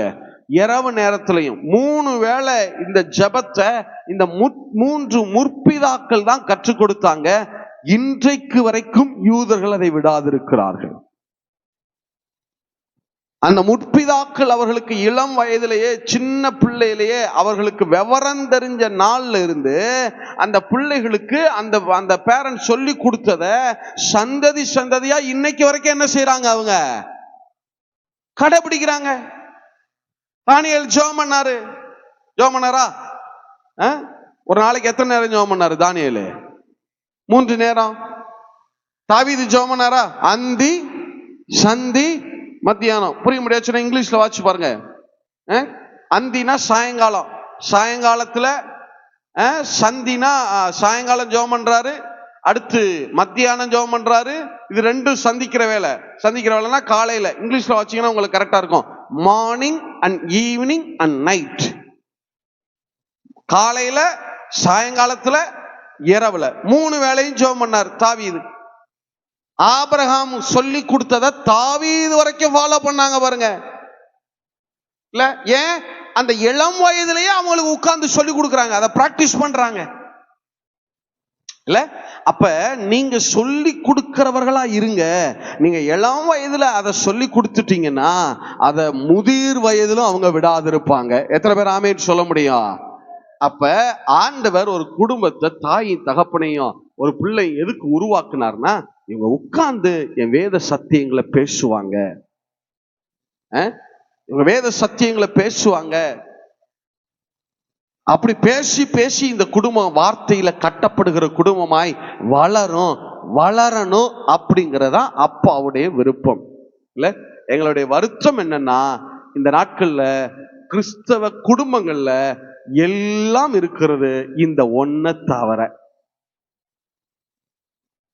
இல்ல நான் திருமணம் ஆகாதவர்களுக்கு சொல்றேன், உங்களை குறிச்ச நோக்கம் இதுதான். அல்ல திருமணம் இப்பதான் ஒரு சிலர் இருக்கலாம், அவங்களை குறிச்ச நோக்கம் இதுதான். வேதத்தை நீங்க உட்கார்ந்து படிங்க. எதுக்கு? உங்க பிள்ளைகளுக்கு சொல்லி கொடுக்கறதுக்கு. நீங்க உட்கார்ந்து செய்திகளை கேளுங்க, நோட்ஸ் எடுங்க, நீங்க உட்கார்ந்து வேதத்தை கற்றுக்கொள்ளுங்க. அதுக்கு என்ன வேணா செய்யுங்க. அதுக்கு நீங்க பணம் சம்பாதிங்க, டிக்ஷனரி வாங்க, கமெண்ட்ரி வாங்க. உங்க பிள்ளைகளை கர்த்தருக்குள்ள வளர்க்கறதுக்கு என்னெல்லாம் கரையா செலுத்த முடியும் அதை செலுத்துங்க. அதற்கு நீங்க உழைங்க, ஓடுங்க. அத தேவன், அந்த கையின் பிரயாசத்தை தேவன் பிளஸ் பண்ணுவார். எத்தனை பேர் ஆமேன்னு சொல்ல முடியும்? எத்தனை பேர் ஆமேன்னு சொல்ல முடியும்? இல்ல நீங்க இன்னைக்கும் நீங்க, என் மனைவி அடிக்கடி சொல்லுவா, யூத குழந்தைகள் ஓரளவு வளருவாங்கல்ல, இப்பதான் நடக்க ஆரம்பிப்பாங்க பாருங்க. அதாவது ஒவ்வொரு தருணத்திலையும் பிள்ளைங்களுக்கு சொல்லி கொடுத்துட்டே இருப்பாங்க. அதை பிள்ளைங்களை என்ன செய்வாங்கன்னா, கொஞ்சம் உயரமான ஒரு இடத்துல உட்கார வச்சிருவாங்க, கீழே மண்ணை பரப்பிடுவாங்க. உயரம்னா ரொம்ப உயரம் கிடையாது, சும்மா ஒரு 1 அடி 1.5 அடி உயரத்துல என்ன செஞ்சிருவாங்க, உட்கார வச்சுட்டு கீழே நல்ல மணலை என்ன செஞ்சிருவாங்க, பரப்பி வச்சிருவாங்க. இப்ப அந்த பிள்ளைகிட்ட எங்க குதி, அப்பா பிடிக்கிறேன் அப்படிமா. அந்த குழந்தை தவும் பாருங்க, டம்முன்னு விட்டுருவாங்க. விட்டுட்டு அந்த பிள்ளை அது கீழே விழுந்து அப்பதான் எந்திரிச்சு பாவம் மாதிரி அவங்க அப்பாவை பார்க்கும் பாருங்க. அப்பதான் சொல்லுவாங்க, இங்க பாரு, நான் அப்பா தான், ஆனா நீ கர்த்தரை தவிர இந்த பூமியில ஒருத்தரையும் நம்ப கூடாது. கர்த்தரை தவிர இந்த பூமியில வேற யாரும் என்ன செய்யக்கூடாது, நம்ப கூடாது. கர்த்தர் மட்டும்தான் உனக்கு உண்மை இல்லவ. எத்தனை பேர் ஆமேன்னு சொல்ல முடியும்? அந்த பிள்ளை மனதுல ஆளை விதைக்கிறாங்க பாருங்க. இல்ல ஆளை விதைக்கிறாங்க பாருங்க. நீங்க இந்த இஸ்ரேல் பிரதமருடைய இன்னைக்கு பேச்செல்லாம் எடுத்து பாருங்க. இன்றைக்கும் தைரியமா சொல்றாங்க, எங்கள் ஆதி தகப்பன் ஆபிரகாமின் தேசம் தேவனங்களுக்கு வாக்கு பண்ணி இருக்கிற தேசம், அது எங்களுக்கு சொந்தமாய் இருக்கிறது, இன்னும் மீதமுள்ள பகுதிகளை நாங்கள் சுதந்திரித்துக் கொள்வோம். என்ன அத்தாரிட்டியில சொல்றாங்க? வேதத்தை எந்த அளவு நம்புறாங்க, எந்த அளவு பிள்ளைகளுக்கு அதை போதிக்கப்பட்டிருக்கிறது இல்ல? சரி, அப்ப நீங்க ஒன்றை நல்ல நினைவுல வச்சுக்கிறணும், இதை மறந்துடக்கூடாது. நீங்க நினைக்கலாம், பிரதர் என் பிள்ளை வயசாயிட்டான், பெரிய ஆளாயிட்டான், இனிமே உட்கார மாட்டான், சொல்ல மாட்டான். ஒன்னும் கிடையாது. நான் சொல்றேன், உங்க பிள்ளைங்களை கடினமா எல்லாம் நடத்த வேணாம். நீங்க என்ன நினைக்கிறீங்க? ஸ்ட்ரிக்டா இருந்துட்டா அப்படியே என்ன செஞ்சிடலாம், பிள்ளைங்களை அப்படியே வளர்த்து எடுத்துடலாம், நல்லா ஒழுக்கமாவே இருப்பான்னு நினைக்கிறீங்க. நீங்க ரொம்ப ஸ்ட்ரிக்டா நடத்திட்டீங்க. அது தப்பு சொல்லல, நானு தப்பு சொல்லல. தகப்பன் கண்டிப்போட நடக்கணும், அது தப்பு சொல்லல. ஆனா அது மட்டுமே பிள்ளைகளை வளர்த்துரும் நீங்க நினைக்கிறீங்க. ஆனா என்ன நடக்குது தெரியுமா? ஒரு கட்டம் ஆன உடனே அவன் பஸ்ட் ஆகி வெடிச்சு எக்ஸ்ட்ரீம்லி லெவலுக்கு போயிடுறான். நிறைய தாய் தகப்பன் அழுது பார்த்திருக்கேன். அப்படியெல்லாம் வளர்த்தேன் பிரதர், அவ்வளவு கண்ட்ரோலா வளர்த்தேன் பிரதர், இப்படி போயிட்டானே. ஏன் தெரியுமா? நீ வளர்க்கறதுக்கு நீங்க என்ன நினைக்கிறீங்க? நான் வளர்த்தேன். மனோவா தன் அந்த தூதன்ட்ட கர்த்தர்ட்ட கேட்கிறான் பாருங்க, நான் வளர்க்கறதுக்கு எனக்கு கிருபை தாங்கன்னு சொல்லல, என் பிள்ளையை வளர்க்கவும் நடத்தவும் தக்கதா. வளர்க்கறது எல்லாரும் வளர்த்தரலாம், சோறு போட்டா தானா என்ன செஞ்சிடும், பிள்ளை வளர்ந்துரும். ஆனா அதை எப்படி நடத்தணும், வார்த்தையில எப்படி நடத்தணும், வார்த்தையை எப்படி போதிக்கணும் இல்ல? நிறைய பேரண்ட்ஸ் என்ன நினைக்கிறாங்கன்னா, ரொம்ப கடினமா கண்ட்ரோலா வளர்த்துட்டா அப்படியே ஒழுக்கத்துல இருந்துருவான். இல்ல பிரதர், நான் சொல்றேன், ஒரு கட்டத்துல பஸ்ட் ஆகி வெடிச்சு எக்ஸ்ட்ரீம்லி லெவலா தவறுகள் செய்ய ஆரம்பிச்சுறாங்க. நான் ஒன்னு சொல்றேன், இந்த வசனத்தை உள்ள விதைச்சிருங்க, இந்த வசனத்தை விளைய செய்ய அவர் வல்லமையிலவராக இருக்கிறார். இந்த வசனம் உங்க பிள்ளைகளை பரிசுத்தமா பாதுகாக்கும். இந்த வசனம் அவர்களுடைய வழிகளை நல்வழிப்படுத்தும். இந்த வசனம் தான் உங்க பிள்ளைகளுடைய வழிகளை, நடக்கைகளை காத்துக்கொள்ள வல்லதா இருக்கிறது. எத்தனை பேர் ஆமேன்னு சொல்ல முடியும்? எத்தனை பேர் ஆமேன்னு சொல்ல முடியும்? அப்ப அதனாலதான் நீதிமொழிகளை பாருங்க, போதனை, உன் தகப்பனுடைய போதனை நீதியுள்ளது, உன்னுடைய தகப்பனுடைய போதனை ஜீவன் உள்ளது இல்ல? அப்ப நீங்க போதிச்சிருந்தா தானே அது ஜீவன் உள்ளதா இருக்கும். நம்ம தான் போதிக்கிறதே இல்லையே. அதை பாஸ்டர் பாத்துக்குவாரு, சண்டே ஸ்கூல் டீச்சர் பாத்துக்குவாங்க, யாராவது பாத்துக்குவாங்க, யூடியூப்ல 4 செய்தியை போட்டு கேட்க விடுவான், 2 வசனத்தை மனப்பாடம் பண்ணிட்டான். என் புள்ள எப்படி தெரியுமா வசனம்லாம்? இப்ப உங்களுக்கு வழங்குதா? ஏன் இன்றைக்கு அநேக குடும்பங்கள்ல வார்த்தையினால உண்டாகிற சமாதானம் இல்லைன்னா இதுதான் பிரச்சனை. இதை சரி செய்யுங்க.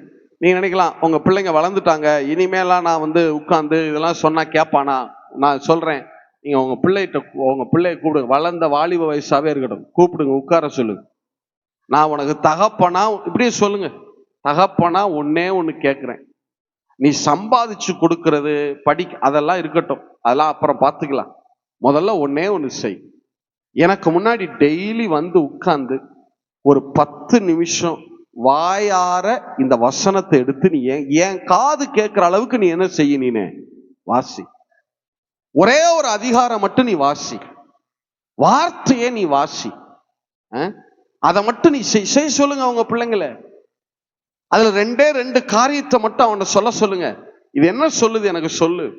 பணம் தர்றேன், உனக்கு செலவுக்கு பணம் தானே தர்றேன், உன்னை நான் ஒன்றும் பெரிய அதட்டி அதை பண்ணி அதெல்லாம் நான் செய்யலை. என் முன்னாடி டெய்லி ஒரு தகப்பனா அப்படியே கேளுங்க, உங்க இன்ஃப்ளூயன்ஸை யூஸ் பண்ணுங்க, உட்கார வைங்க. என்ன வயசா இருந்தாலும் உங்க பிள்ளைங்களை என்ன செய்ய வைங்க, உட்கார வைங்க. ஒருவேளை உங்களுக்கு பேர பிள்ளைங்க வந்துட்டாங்கன்னா ரொம்ப சந்தோஷம், பேர பிள்ளைங்களை உட்கார வச்சு நீங்க போதிக்க ஆரம்பிங்க. நீங்க 7 நாள் நீங்க பேசணும் வார்த்தைய. ஏதோ சண்டே ஸ்கூல்ல ஒரே ஒரு நேரம் கொண்டு விட்டுட்டு போயிட்டா பிள்ளை கர்த்தருக்குள்ள வளர்ந்துரு நினைக்கிறீங்க பாருங்க, இதை போல ஒரு முட்டாள்தனம் கிடையாது. சண்டே ஸ்கூல்லாம் சில மேலதிகமான காரியங்களை அவங்களுக்கு போதிப்போம். உங்களை கொஞ்சம் ஃப்ரீயா இங்க வார்த்தையை உட்கார வைக்கிறதுக்கு, அவங்க டிஸ்டர்ப் பண்ணாம இருக்கணும், அவங்களையும் அதே நேரத்துல கொஞ்சம் வசனத்துல என்டர்டெயின் பண்ணணும், அதுக்காக தான் அவங்கள உட்கார வைக்கிறோம். அந்த 1 மணி நேரத்திலேயே உங்க பிள்ளையினுடைய முழு வாழ்க்கையும் கட்டப்பட்டு நினைக்கிறீங்க பாருங்க இல்ல? ஒவ்வொரு நாளும் நீங்க உட்காருங்க, இத பிரைமரியா வைங்க. என்ன மறைக்கிறீங்க? எந்த அஸ்திவாரத்திலிருந்து குடும்பம் கட்டப்படணுமோ அந்த அஸ்திபாரத்தை என்ன செஞ்சிட்டோம், விட்டுட்டோம் பாருங்க. அதனாலதான் இன்னைக்கு அநேக குடும்பங்கள் என்ன செஞ்சுக்கிட்டு இருக்கு, ஆட்டங்காட்டுறதுக்கு காரணம் இதுதான். சரியா? இதை நடைமுறைப்படுத்துங்க. நான் சொல்றேன், இப்ப கூட ஒன்றும் பிரச்சனை இல்லை. உங்க குடும்பத்துல சமாதானம் இருக்கணும், அவ்வளவுதானே. மனைவியை கூப்பிடுங்க, உட்கார வைங்க. நான் யாரையும் எதுவும் திட்டல, பிளேம் பண்ணல. நீ அதை செய்யற இதை செய்யற இதை பண்ண அதெல்லாம் சொல்லாதீங்க. நான் உட்காரு, என் முன்னாடி உட்காரு. மனைவியை பார்த்து சொல்லுங்க, நீ எடுத்து வாசி, அதுல 4 காரியத்தை எனக்கு பிள்ளைகளுக்கு சொல்லு. நான் 2 காரியத்தை சொல்றேன், தம்பி நீ சொல்றா, நீ சொல்லுமா, இதுல என்ன நீ கற்றுக்கொள்ற, என்ன பேசுற, ஆண்டவர் என்ன சொல்ற. ஒரு 20 நிமிஷம், ஒரு அரை மணி நேரம் செலவு. போனெல்லாம் அமர்த்தி வச்சிருங்க. அந்த நேரம் நீங்க செலவு செஞ்சு பாருங்களேன். நீங்க வேதத்தோட வார்த்தையோட நேரம் செலவு செஞ்சு பாருங்களேன். உங்க ஒவ்வொருத்தருடைய வாழ்க்கையும் இந்த வார்த்தை சரி செய்ய ஆரம்பிக்கும். இயேசு சொன்னாரா, நீங்கள் கேட்ட வசனத்தினாலேயே இப்பொழுது சுத்தமாயிருக்கிறீர்கள். இந்த வசனம் உங்க பிள்ளைகளுடைய வாழ்க்கையை சுத்தம் பண்ண ஆரம்பிக்கும். எத்தனை பேர் ஆமேன்னு சொல்ல முடியும்? சரி, இந்த முதல் காரியம் வழங்கிடுச்சா? 2வது பாயிண்ட் போலாமா? நீங்க சொல்லிருங்க, குடும்பத்தை குறித்த நோக்கம் என்ன? ஒரு புருஷனையும் ஒரு பெண்ணையும் கணவன் மனைவியா தேவன் இணைக்கிறத நோக்கம் என்ன? என்ன சந்ததியை உருவாக்க வேண்டும் என்பதற்கு. சத்தமா சொல்லுங்க. அந்த பிள்ளைகளை என்ன விதைகளை போல ஆண்டவர் உங்க கரத்துல கொடுக்கிறாரு? தெய்வ விதைகள். அப்ப தெய்வ விதைகளை வளர்த்து எடுக்கணும்னா என்ன செய்யறது? நம்ம மாங்கொட்டைய வளர்க்கிறோம், எதையோ வளர்க்கிறோம், அதுக்கு தண்ணி ஊத்துறோம். தெய்வ விதைகளாகி அந்த பிள்ளைகளை வளர்க்கறதுக்கு எதை பொழியணும்? சத்தமா சொல்லுங்க. வசனத்தை உபதேசமா பொழியணும். எத்தனை பேர் ஆமேன்னு சொல்ல முடியும்? இதை என்னைக்கு செய்யறது? என்னைக்கோ ஒரு நாளா? வருஷத்துல ஒரு நாளா? சொல்லுங்க. தினமும் நீங்க எதோட நேரம் செலவு பண்ணணும்? நீங்களும் வார்த்தையோட நேரம் செலவு பண்ணுங்க. பிள்ளைகளுக்கும் அதை எடுத்து போதிங்க. எத்தனை பேர் ஆமேன்னு சொல்ல முடியும்? இதை நீங்க செய்ய ஆரம்பிச்சிட்டீங்கன்னா வேதத்தை நேசிக்கிற உங்க குடும்பத்துல சமாதானம் இல்ல, மிகுந்த சமாதானம் உண்டாயிருக்க ஆரம்பிச்சு. உங்க ஆவிலாம் அப்படியே பணிய ஆரம்பிக்கும் பாருங்க. எல்லாருடைய ஆவிலையும் இன்னைக்கு நிறைய பேர் மண்டை அப்படியே சூடாகி போயே திரிறான். பார்த்திருக்கீங்களா? உலகத்துல டென்ஷனாவே என்ன பிரச்சனைன்னே தெரியல. இல்ல யாரையாவது கேட்டு பாருங்க, ஒரு கனிவா பணிவா வார்த்தை வருதான்னு பாருங்க. எப்போதுமே தலை என்ன ஆகி போயே தெரியுது, சூடாதான் வார்த்தை வருது. கணவன் மனைவி கூட்டு பார்த்தா என்ன, அந்த வார்த்தையே எப்படிதான் வருது? சூடா வருது. ஏன்னா எது இல்லைன்னு அர்த்தம்? உள்ள வசனம் இல்லைன்னு அர்த்தம். எத்தனை பேர் ஆமேன்னு சொல்ல முடியும்?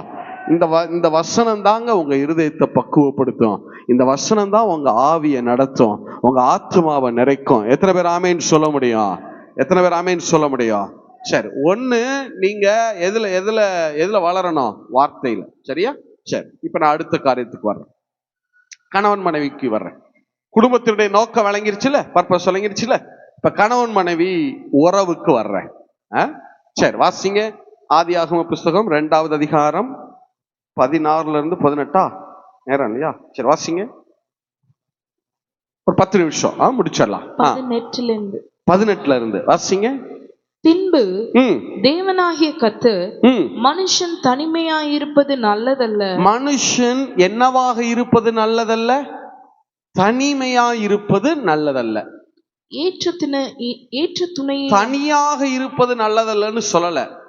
Not alone. லோன்லினஸ், தனிமை என்கிற உணர்வு வருவது நல்லதல்ல. அதுக்காக திருமணம் செய்யாம தனியாக இருப்பது, அது அழைப்பு இருந்தா கண்டிப்பா இருக்கலாம், அது தப்பு கிடையாது. இயேசு தனித்திருந்தார், வேதம் சொல்லுகிறது. இயேசு அநேக நேரங்கள்ல என்ன செஞ்சாரு? ஜெபிக்கிறதுக்காக போய் என்ன செஞ்சாரு? தனித்திருந்தார். அவரும் தனியாக இருந்தார். தனியா இருக்கிறது தப்பு கிடையாது. தனியா இருக்கிறது வேற, தனிமையா இருப்பது வேற. தனியா இருக்கிறதுங்கிறது ஒரு பிசிக்கல். தனிமைங்கிறது உணர்வு, மனதுல வருது பாருங்க. எனக்கு யாருமே இல்ல, அந்த உணர்வு வரக்கூடாதான். ஒரு கணவனுக்குள்ளேயோ மனைவிக்குள்ளேயோ என்ன உணர்வு வரக்கூடாது? எனக்கு யாருமே இல்ல அப்படிங்கிற தனிமை உணர்வை ஒரு கணவனோ மனைவியோ உணரக்கூடாது. அந்த அளவுக்கு நீங்க உங்க கணவனுக்கு உங்க மனைவிக்கு நீங்க சப்போர்ட்டா இருக்கணும். எது இருந்தா இல்லையோ நான் இருக்கிறேன் அப்படிங்கிற சப்போர்ட்டை நீங்க உருவாக்கணும். தனிமையா இருப்பது நல்லதல்ல. சரி, இதுக்கு அப்புறம் வருவோம். வாசிங்க, அடுத்து வாசிங்க. பின்பு தேவனாகிய கர்த்தர் மனுஷன் தனிமையாயிருப்பது நல்லதல்ல, ஏற்ற துணையை அவனுக்கு உண்டாக்குவேன் என்றார். என்ன துணையை? ஏற்ற துணை. சொல்லுங்க, ஏற்ற துணை. எத்தனை பேர் ஆமேன்னு சொல்ல முடியும்? சரி, இந்த துணை அப்படின்னா என்ன அர்த்தம்? ஆங்கிலத்துல சில இடங்கள்ல சூட்டபிள் ஹெல்பர்னு போட்டிருப்பாங்க. துணை. நல்லா கவனிங்க. ஒரு கணவனுக்கு நீங்க இப்படி யோசிச்சீங்களேன், ஒரு வேலையை நீங்க செய்ய போறீங்க, உங்களால் அதை தனியா செஞ்சு முடிக்க முடியாதுன்னு வச்சுக்கிறீங்களேன், யாரை கூப்பிடுவீங்க? துணைக்கு ஒரு ஆளை கூப்பிடுறோமா? உண்மைதானா? இப்போ இந்த ஸ்பீக்கரை ஒரு ஆள் தனியா தூக்க முடியாதுன்னா அவர் என்ன செய்வாரு? துணைக்கு இன்னொருத்தரை கூப்பிடுவாரா? இந்த ஹேண்டில ஒருத்தர் பிடிப்பாரா, அந்த ஹேண்டில ஒருத்தர் பிடிப்பாரா? உண்மைதானா? அப்ப துணைனால என்ன அர்த்தம் தெரியுமா? அந்த வேலைய அந்த துணை இல்லாம 99% செய்யலாம், ஆனா 100% சரியா செய்ய முடியாது. இப்ப எப்படி சொல்றேன்? ஆண்டவர் தோட்டத்தை பண்படுத்தவும் பாதுகாக்கவும் ஆதாம வச்சுட்டார். ஆதாம் தனியா தான் நின்று வேலை செஞ்சிட்டு இருக்காரு. எல்லா வேலையும் அவருக்கு தெரியும். எந்த மரத்துக்கு எப்படி தண்ணி வாய்ச்சணும் எல்லாம் தெரியுது. இப்ப ஆண்டவர் ஏவாளை துணையா கொடுக்கிறார். சொல்லுங்க, ஏவாளை எப்படி கொடுக்கிறாரு? துணையா. அப்படின்னா என்ன அர்த்தம் தெரியுமா? ஆதாமால தோட்டத்தை 99% சரியாக பயன்படுத்தலாம், சரியாக வேலை செய்ய முடியும். ஆனா ஏவாள் இல்லாம 100% செய்ய முடியாது. 100% என்ன செய்ய முடியாது. அப்ப மனைவியை கர்த்தர் நமக்கு கொடுத்திருக்கிறார்னா, சகோதரர்களுக்கு சொல்றேன், கொடுத்திருக்காருன்னா என்ன அர்த்தம்னா, அவங்க இல்லாம நம்மளால ஒண்ணுமே பண்ண முடியாதா? பண்ணலாம். ஆனா எத்தனைன்னா 99 வரைக்கும் வரலாம். 100% நீங்களும் நானும் சரியாய் செய்ய முடியாது. மனைவிக்கு வர்றேன், சகோதரிகள்கிட்ட வர்றேன். உடனே நீங்க என்ன நினைக்க கூடாது, அப்ப நான் இல்லாம இந்த மனுஷனால ஒண்ணுமே முடியாது, இந்த மனுஷனுக்கு ஒண்ணுமே தெரியாது, அப்படி நீங்க நினைக்க கூடாது. நீங்க வெறும் துணைதான். இல்ல, நீங்க அந்த குறையை ஈடு செய்ய வருகிற கூட்டாளி தானே ஒழிய, நீங்க இல்லைன்னா எதுவுமே நடக்காதுன்னு நினைக்கிறீங்க பாருங்க, அது 100% தவறு. ஏன்னா நீங்க வர்றதுக்கு முன்னாடியே, உண்மைதானா, ஏவாள் வர்றதுக்கு முன்னாடியே ஆதாமால எல்லா வேலைகளையும் செய்ய முடியும், அவருக்கு தெரியும் இல்ல. ஆனா நீங்க என்ன இப்ப ஏவாள் என்ன யோசிப்பாங்க, எதுக்கு ஆண்டவர் நம்மளை கொண்டு வந்திருக்காரு? ஓ, அப்ப இந்த மனுஷனுக்கு ஒண்ணுமே தெரியாது போல. அது தப்பு. அவருக்கு ஒண்ணுமே தெரியாதுங்கிறதுக்காக ஆண்டவர் உங்களை கொண்டு வரல. அவருக்கு நீங்க வர்றதுக்கு முன்னாடியே எல்லாமே தெரியும். ஆனா அதை இன்னும் கொஞ்சம் சரியாக செய்யறதுக்கு உங்களை உதவிக்காகத்தான் கொடுத்திருக்கிறைய ஒழிய நீங்க இல்லாம எதுவுமே நடக்காதுன்னு நினைக்கப்படாது. இதத்தான் ஈகோ ப்ராப்ளம்னு சொல்றாங்க. உலகம் சொல்லுதா ஈகோல பிரிஞ்சிட்டோன்னு சொல்றாங்களா? இதுதான். நான் இல்லாம நீ இல்லைன்னு நீங்க சொல்லக்கூடாது. நீங்க ஒரு கணவனோ மனைவியோ இந்த வார்த்தையை ஒரு நாள் மனைவிட்டே கணவன்ட்டே சொல்லிடக்கூடாது. என்ன, நான் இல்லைன்னா நீ என்ன ஆகுற பாரு சொல்லிடாதீங்க. அதுக்கு பதிலா இப்படி சொல்லுங்க, நீ இல்லைன்னா நான் இல்லை, அப்படி சொல்லுங்க. கணவன்ட்ட அப்படி சொல்லுங்க, நான் இல்லைன்னா என்ன நடக்கும் தெரியுமா அப்படி கேட்காதீங்க. நீங்க சொல்லுங்க, கணவனை பார்த்து சொல்லுங்க. அதுதான் கிறிஸ்துவனுடைய அன்பே. உண்மைதானா? நீங்க இயேசுட்ட போய் நீங்க சொல்லிருங்க பார்க்கலாம், இயேசு அவர் மணவாளன் தானே, நம்ம மணவாட்டி தானே, எங்க நீங்க அவர்கிட்ட போய் சொல்லுங்க பார்ப்போம். நான் இல்லைன்னா நீங்க இல்லை சொல்ல முடியுமா? ஒரு மனைவி ஒரு கணவனை பார்த்து நான் இல்லைன்னா நீ இல்லை அப்படின்னு சொன்னா என்ன அர்த்தம் தெரியுமா? கிறிஸ்துவை பார்த்து நான் இல்லாம நீங்க இல்லைன்னு சொல்ற மாதிரி அது இல்ல. அதே நேரம் ஒரு கணவனும் ஒரு மனைவியை பார்த்து என்ன வார்த்தை சொல்லக்கூடாது? நான் இல்லைன்னா நீ இல்லை அப்படி சொல்லக்கூடாது. நீ எனக்கு இருக்கணும், நீ வேணும், என் வாழ்க்கையில நீ முக்கியமானவள். அதை விளங்கிக்கிறணும். அந்த துணைங்கிற அந்த பதத்தை என்ன செஞ்சுக்கிறணும்? விளங்கிக்கிறணும். இதை விளங்கிக்கிறாம என்ன செய்யறதுன்னா ஆளுக்கு என்ன செய்யறது? இந்த ஈகோலையே என்ன செய்யறது? மூவ் ஆகுறது. அதனாலதான் பிரச்சனை. இந்த ஈகோவெல்லாம் இன்னையோட என்ன செஞ்சிருங்க, தூக்கி போட்டுருங்க. இந்த வார்த்தையெல்லாம் இதுக்கு முன்னாடி நீங்க சொல்லியிருக்கீங்கன்னா இன்னைக்கு மனைவிட்ட போய் கணவன்கிட்ட போய் சாரி கேளுங்க. நான் இந்த வார்த்தையை சொல்லியிருக்க கூடாது, இது சத்தியத்துக்கு முரணானது. நீ இல்லாம நான் இல்லை, நான் இல்லாம நீ இல்லை, அவ்வளவுதான். எத்தனை பேர் ஆமேன்னு சொல்ல முடியும்? இல்ல, அப்படிதான் ஆண்டவர் இணைச்சு வச்சிருக்கார். இல்ல, துணை இல்ல, ஏற்ற என்னவா துணை. எத்தனை பேர் ஆமேன்னு சொல்ல முடியும்? எத்தனை பேர் ஆமேன்னு சொல்ல முடியும்? கணவனுக்கு மனைவியை துணையா கொடுத்திருக்கார், மனைவிக்கு கணவன் என்னவா கொடுத்திருக்கார், துணையா கொடுத்திருக்கார். இது என்னன்னா என்ன ஒரு இதுனா, சகோதரர்கள்ட்ட இருந்து ஆரம்பிக்கிறேன். இப்ப யோசிச்சு பாருங்களேன், உங்களை துணையா கொடுத்திருக்காருல. நான் கேட்கிறேன், ஆதாமுக்கு என்ன வேலை கொடுத்தார்? சகோதரிகளும் எனக்கு பதில் சொல்லுங்க, சகோதரர்களும் பதில் சொல்லுங்க. ஆதாமுக்கு தோட்டத்துல என்ன வேலை கொடுத்தார்? தோட்டத்தை பண்படுத்தவும் பாதுகாக்கவும் தானே வச்சார். இப்ப நான் கேட்கிறேன், பண்படுத்துறதுனா என்ன? தோட்டத்தை எப்படி பண்படுத்துவீங்க? கொத்தணும், அப்புறம் களை எடுக்கணும், எல்லா வேலையும் செய்யணும் தானே. இப்ப இதுக்கெல்லாம் ஆதாம்கிட்ட கருவி இருந்துச்சா, எக்யூப்மெண்ட் இருந்துச்சா? இல்ல. அப்ப ஆதாம் எப்படி தோட்டத்தை, முன்னாடி ஏவாள் வர்றதுக்கு முன்னாடி ஆதாம் எப்படி தோட்டத்தை பண்படுத்தினாரு? சொல்லுங்க, எதை வச்சு பண்படுத்தினாரு? வார்த்தையினாலேயே தோட்டத்தை பண்படுத்துகிற அதிகாரம் யாருடைய நாவல இருந்துச்சு? எந்த கருவி? உண்மைதானே, மண்வெட்டி கிடையாது, கடப்பா. ஏவாள்னு வரல, மண்வெட்டி இல்ல, கடப்பாறை இல்ல, அது இல்ல, இது இல்ல, எதுவுமே இல்ல. சரியா? தோட்டத்தை எப்படி அவர் பண்படுத்தினாரு? மரத்துக்கு எப்படி தண்ணி பாய்ச்சினாரு? எதை வச்சு? சத்தமா சொல்லுங்க. வார்த்தையினாலேயே எல்லாவற்றையும் செய்கிற அதிகாரம் ஆதாமின் நாவில் இருக்கிறது. வார்த்தையை வச்சே அவர் எல்லாவற்றையும் செய்கிறார். இந்த விருட்சத்துக்கு தண்ணீர் பாயட்டும், அந்த விருட்சத்துக்கு தண்ணீர் பாயட்டும்னு சொன்னா அங்க என்ன செய்யுது? எல்லாமே நடக்குது. ஏன் எல்லாமே நடக்குதுன்னா, இது எல்லாமே உண்டாக்கப்பட்ட, எல்லாமே எதனால உண்டாக்கப்பட்டிருக்கிறது? வார்த்தையினால. அது வார்த்தைக்கு கீழ்ப்படியுது. இப்ப சொல்லுங்க, ஆதாம் எதை வச்சு பண்படுத்துறாரு தோட்டத்தை? சத்தமா சொல்லுங்க. ஆண்கள் பதில சவுண்ட் வரல, சத்தமா சொல்லுங்க. எதை வச்சு பண்படுத்துறாரு? நான் கேட்கிறேன், உடல் உழைப்பு பாவத்துக்கு அப்புறம் தான். கடினமா வேர்வை சிந்த உழைத்தது பாவத்துக்கு பிறகு. பாவத்துக்கு முன்னாடி ஆதாம் எல்லாவற்றையும் எதை கொண்டே செய்தார்? சத்தமா சொல்லுங்க. இப்ப நான் கேட்கிறேன், ஏன் ஆதாமுக்கு தான் உடல் உழைப்பே இல்லை? வார்த்தையினாலேயே எல்லாவற்றையும் செய்ய முடியுது தானே. வார்த்தையினாலேயே எல்லாவற்றையும் செய்கிற ஆதாமுக்கு எதுக்கு தோணை?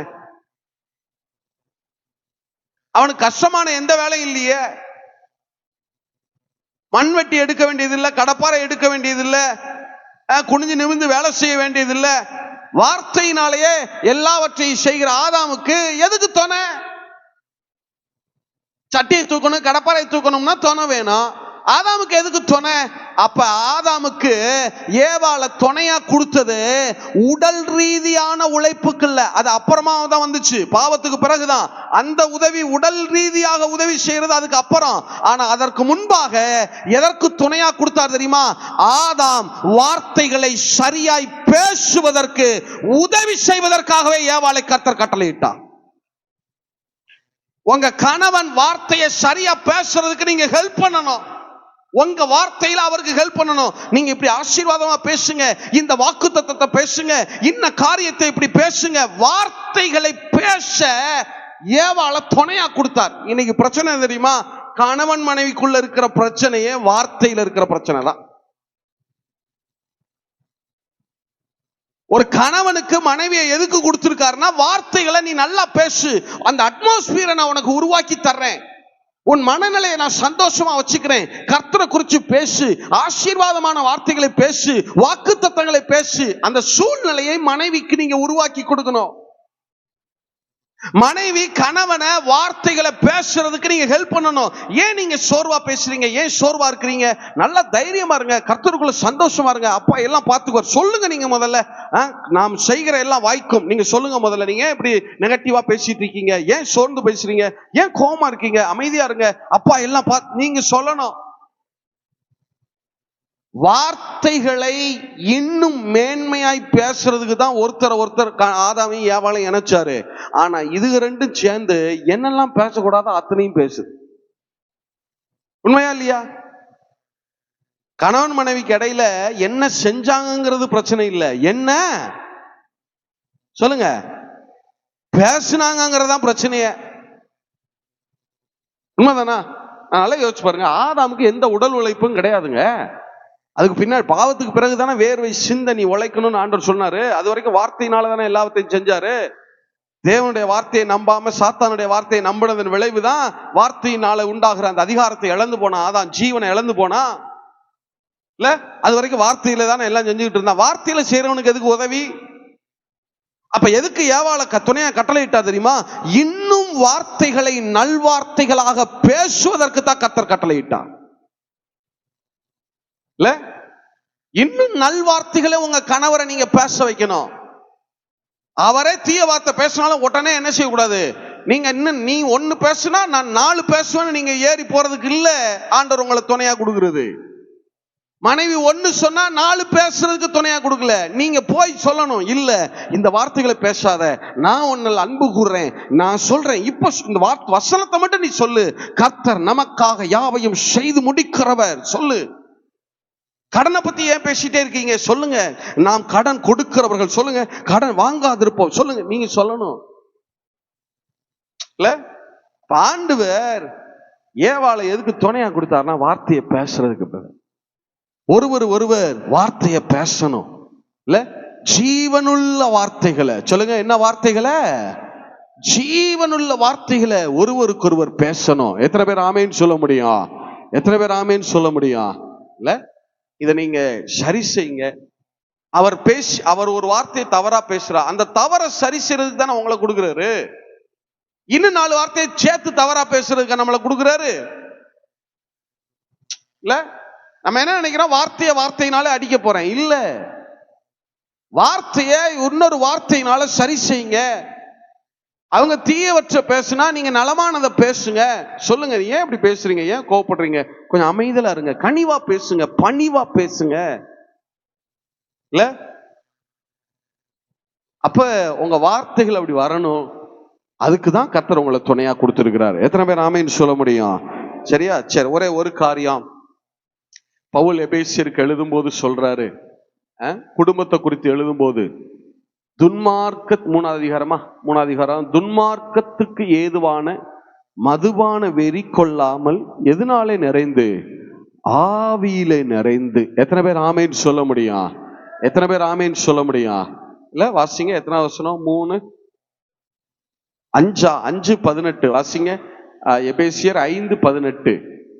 துன்மார்க்கத்திற்கு ஏதுவான. குடும்பத்தை குறித்து அவர் எழுதுறதுக்கு முன்னாடி முதல்ல அவர் ஆரம்பிக்கிறாரு, துன்மார்க்கத்திற்கு ஏதுவான மதுபான வெறி கொள்ளாமல். மதுபான வெறி கொள்ளாமல். சொல்லுங்க, என்ன கொள்ளாமல்? அது என்ன? எபேசு சபைக்கு போய் இப்படி எழுதுறாரு, விசுவாசிகளுக்கு எழுதுறாரு, குடிச்சிட்டு தெரியாதன்னு எழுதுறாரு. அப்படி அர்த்தம் கிடையாது. மதுபானம் அமளி பண்ணும். சொல்லுங்க, மதுபானம் என்ன பண்ணும்? அமளி பண்ணும். அப்ப என்ன சொல்ல வர்றாருன்னா, சும்மா குடிச்சவன் மாதிரி வெறி கொண்டு அமளி பண்ணி அதை கத்தி இதை கத்தி இப்படி பண்ணிட்டு இருக்காம எதுல நிறைங்க? துன்மார்க்கத்திற்கு ஏதுவான மதுபான வெறி கொள்ளாமல் ஆவியினால் நிறைந்து. சொல்லுங்க, எதனால நிறைந்து? அப்ப என்ன சொல்ல வர்றாருன்னா, சும்மா அமளி பண்ணிக்கிட்டே இருக்காத. ஃபேமிலிக்கு சொல்ற ஃபர்ஸ்ட் ஆலோசனை, அமளி பண்ணாத, கத்தாத. அமளி பண்ணாம எதுல நிறைந்து? ஆவியில நிறைந்து. ஒரு அட்மாஸ்பியர் வருதா, ஒரு சூழ்நிலை வருதா, உங்களை கோவப்படுத்துற மாதிரி அல்லது தோல்வியான அல்லது இக்கட்டான சூழ்நிலைகள் வருதா, அந்த சூழ்நிலையில அமளி பண்ணாத. அமளி பண்ணாம நீ என்ன செய்யணும்? நல்ல அந்நிய பாஷையில பேச பழகு, ஆவியினாலே நிறைந்து. எத்தனை பேர் ஆமேன்னு சொல்ல முடியும்? எத்தனை பேர் ஆமேன்னு சொல்ல முடியும்? அப்ப குடும்பத்துல நீங்க ஒருவருக்கொருவர் திருவசனத்தை பேச உதவி செய்யுங்க. சங்கீதங்களினாலும் கீர்த்தனைகளினாலும் ஞான பாட்டுகளினாலும் ஒருவருக்கொருவர் புத்தி சொல்லிக் கொண்டு. இது எல்லாமே என்னன்னா பழைய ஏற்பாட்டுடைய பிரிவுகள். பழைய ஏற்பாட்டுல சங்கீத புஸ்தகம், இந்த பிரிவுகள்லாம் இருக்கு பாருங்க, அந்த பிரிவெல்லாம் சொல்றாரு. வசனத்தை எடுத்து அதை வச்சு ஒருவருக்கு ஒருவர் பேசுங்க, வார்த்தையை பேசுங்க, ஆவியினால நிறைந்து அந்நிய பாஷையில பேசுங்க. நான் திரும்ப திரும்ப சொல்றேன் பிரதர், உங்க குடும்பத்துல 2 தான் நிறைய இருக்கணும், 2 தான் நிறைய பேசப்படணும். ஒண்ணு வசனம் பேசப்படணும், இல்லைன்னா என்ன பேசப்படணும்? அந்நிய பாஷை பேசப்படணும். எத்தனை பேர் ஆமேன்னு சொல்ல முடியும்? நான் இப்ப சொல்றேன், கடைசியா உங்க குடும்பத்துல என்ன பிரச்சனை வேணா இருக்கட்டும், டெய்லி உட்கார்ந்து ஒரு 1/2 மணி நேரம் குடும்பமா வசனத்தை பேசுங்க, ஒரு 1/2 மணி நேரம் உட்கார்ந்து நல்ல அந்நிய பாஷையில ஜெபம் பண்ணுங்க.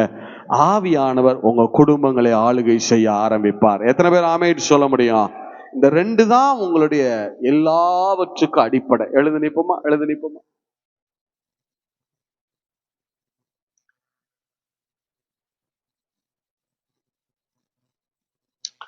குடும்பத்தை குறிச்ச நோக்கம், உங்க கையில தெய்வ விதைகள் இருக்கு, எந்த அளவு நீங்க நீர் பாய்ச்சிருக்கீங்கிறத நீங்க யோசிச்சுக்குங்க. கணவனுக்கு மனைவியை துணையா கொடுத்தது, மனைவிக்கு கணவனை துணையா கொடுத்தது வார்த்தைகளை, திருவசனத்தை பேச உதவி செய்வதற்கு. ஆனா சத்துரு அதை அப்படியே தலைகீழாய் மாற்றி, எந்த நோக்கத்துக்காக கணவனையும் மனைவியையும் துணையா கொடுத்தாரோ அந்த நோக்கத்தையே மாத்தி திருவசனத்தை பேசுவதற்கு பதிலா துரு வார்த்தைகளை பேசுவதற்கு எப்படி எக்யூப் பண்ணி விட்டான் பாருங்க. இல்ல ஆண்டவர், நீங்க யோசிச்சு பாருங்களேன், கணவன் ஒரு வார்த்தை பேசும்போது மனைவி 4 வார்த்தை, மனைவி ஒரு வார்த்தை பேசும்போது கணவன் ஒரு 4 வார்த்தை. ஆவியானவர் என்ன நினைப்பார்? ஒருத்தருக்கு ஒருத்தர் வார்த்தைகளை நல்லா பேசிக்கிறீங்க, உதவி செய்வீங்கன்னு தானப்பா உங்களை நினைச்சேன், ஏன் இவ்வளவு இதா பேசுறீங்க? ஆவியானவர் எவ்வளவு துக்கப்படுவார். சரி, கொஞ்ச நேரம் நல்ல கண்களை மூடிக்கொள்ளுங்க, இயேசு அப்படியே பாருங்க, அவரை தரிசிங்க. எப்படி வேணா பாருங்க, சிலுவையில் அறையப்பட்ட வண்ணமா பாருங்க, சிங்காசனத்துல இயேசு உட்கார்ந்து இருக்கிற வண்ணமா பாருங்க. உங்க கண்களை மூடிக்கொண்டு ஆவியில நிறைந்து ஜெபம் பண்ணுங்க, அந்நிய பாஷையில ஜெபம் பண்ணுங்க. உங்க சத்தத்தை எழுப்புக்க பார்க்கலாம், உங்க சத்தம் எழும்பணும். நான் சொல்றேன், ஆவியானவர் உங்க எல்லைகள் அசைவாட ஆரம்பிச்சுட்டார்னா அங்க எந்த விதமான ஒழுங்கின்மையும் இருக்க முடியாது, அங்க எந்த விதமான வெறுமையும் இருக்க முடியாது. ஒருவருக்கொருவர் நல் வார்த்தைகளை பேச ஆரம்பிச்சிருவீங்க. ஆவியினால நிறைந்து ஞான வசனங்களினால, சங்கீதங்களினால ஒருவருக்கொருவர் சங்கீத வசனங்களை கொண்டு ஒருவருக்கொருவர் புத்தி சொல்ல ஆரம்பிச்சிருவீங்க. நல்ல சத்தத்தை உயர்த்தி, ஆவியில நிறைந்து நல்ல சத்தத்தை உயர்த்தி அந்நிய பாஷையில ஜெபம் பண்ணுங்க பார்க்கலாம். எஃப்சிடி வால்யூம் இன்க்ரீஸ் பண்ணுங்க, த்ரோட் பிடிக்காம செட் பண்ணுங்க. நீங்க சிஸ்டர், நான் சொல்றேன், நீங்க அந்நிய பாஷையில ஜெபிக்க ஆரம்பிங்க, ஆவியானவர் உங்க குடும்பத்தை பொறுப்பெடுத்துக் கொள்ள ஆரம்பிப்பா. உங்க குடும்பத்தின் காரியங்கள் சமாதானமா முடியும். பிரதர், நீங்க ஜெபம் பண்ண ஆரம்பிங்க. ஆவியானவரால மாற்ற முடியாதுன்னு ஒரு காரியம் கிடையவே கிடையாது. அவர் எல்லாவற்றையும் புதிதாக்குகிறவர், எல்லாவற்றையும் மறுரூபமாக்குகிறவர். எஸ் எஸ் எஸ் சொல்லுங்க, ஜெபம் பண்ணுங்க. நல்ல சத்தத்தை உயர்த்தி, நல்ல சத்தத்தை உயர்த்தி நீங்க ஜெபம் பண்ண ஆவியானவர் உங்களுக்கு ரகசியங்களை கற்றுக் கொடுப்பார். உங்க பிள்ளைகளுக்கு நீங்க வார்த்தைகளை போதிக்க ஆரம்பிப்பீங்க. பரலோகம் ஒரு குடும்பம் எப்படி இருக்குன்னு நினைக்குதோ, எப்படி இருக்கணும்னு நினைக்குதோ, அப்படி உங்க குடும்பம் மறுரூபமாக ஆரம்பிக்கும், அப்படி உங்க குடும்பம் எழும்ப ஆரம்பிக்கும்.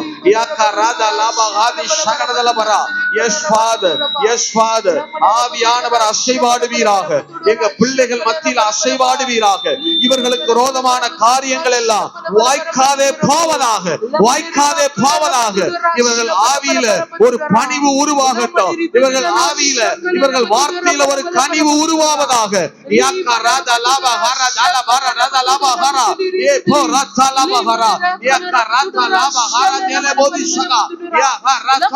நல்ல சத்தத்தை உயர்த்தி, நல்ல சத்தத்தை உயர்த்தி.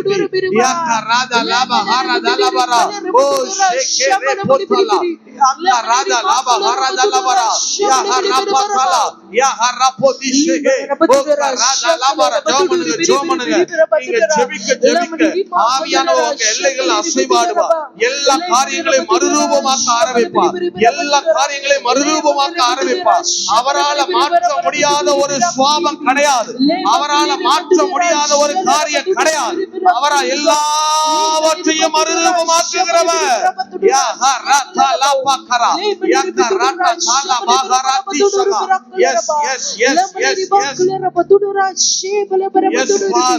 எல்லா குடும்பங்கள் இருக்கிற சமாதான குறைவுகள் மறைந்து போகட்டும் ஆண்டவரே. சமாதான குறைவுகள் மறைந்து போகட்டும், மறைந்து போகட்டும். எல்லா மனப்பான்மைகளும் மறுரூபமாகட்டும். எல்லா காரியங்களும் மனப்பான்மைகளும் மறுரூபமாவதாக. மனுஷரால முடியாதது ஆவியினால ஆகும், ஆவியினாலே ஆகும். பலத்தினாலே ஆகாதது, பராக்கிரமத்தினால ஆகாதது ஆவியினாலே ஆகும். ஆவியானவராலே ஆகும், ஆவியினாலே ஆகும்.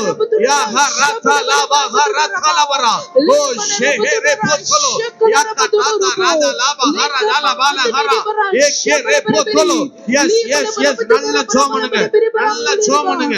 ஆவியில நிறைந்து சோமனுங்க. அவரை பார்த்துட்டே பேசுங்க. உங்களால முடியும். என் குடும்பத்தை கட்ட உங்களால முடியும். நீங்க திரும்ப கட்டுகிறவர், நீங்க திரும்ப கட்டுகிறவர்.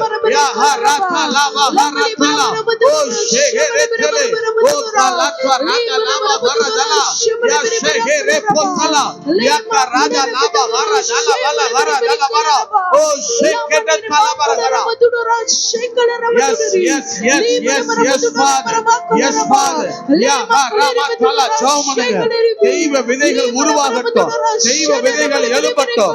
பிள்ளைகள் தேவ பக்தியுள்ள சந்ததியாய் எழும்புவார்களாக.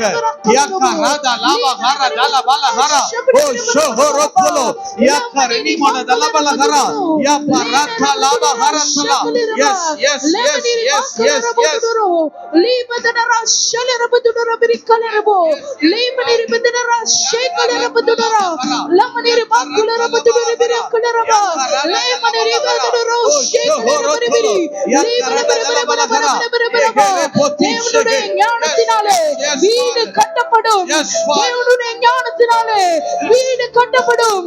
கர்த்தருக்கு பயப்படுகிற பயமே ஞானத்தின் ஆரம்பம். இயேசுவே நம்முடைய ஞானமும் மீட்பும் நீதியுமாயிருக்கிறார்.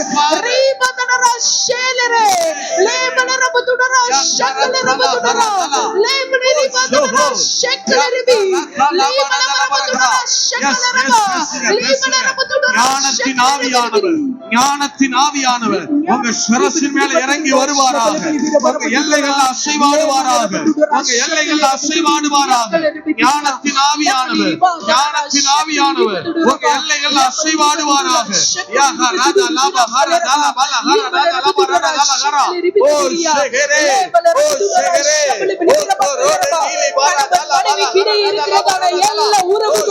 புதுப்பிக்கப்படுகிறது, புதுப்பிக்கப்படுகிறது.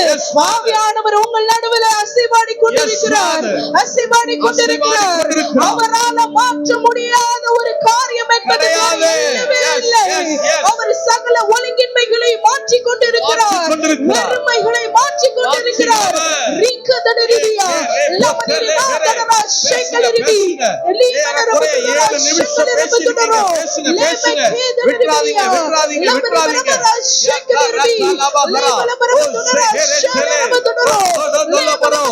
ஆவியானவர் அசைவாடினா எல்லா தடைகளும் நிர்மூலமாகும், எல்லா தடைகளும் நிர்மூலமாகும்.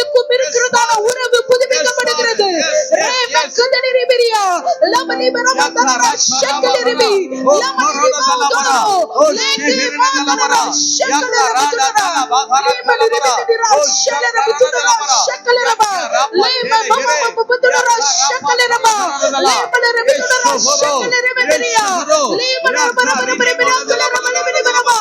சேனைகளின் கர்த்தர் உங்கள் நடுவிலே மதிலாயிருக்கிறார், உங்கள் குடும்பத்திற்கு மதிலாயிருக்கிறார். இனி எந்த சத்துருவின் உட்புகுதலும் இருப்பது இல்லை.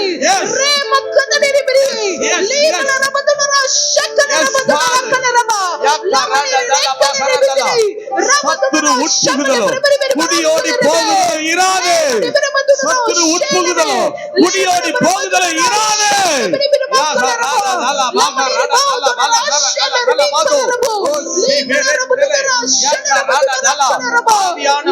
இருதயங்களை புதுப்பிங்க, இருதயங்களை புதுப்பிங்க, ஆவிகளை புதுப்பிங்க.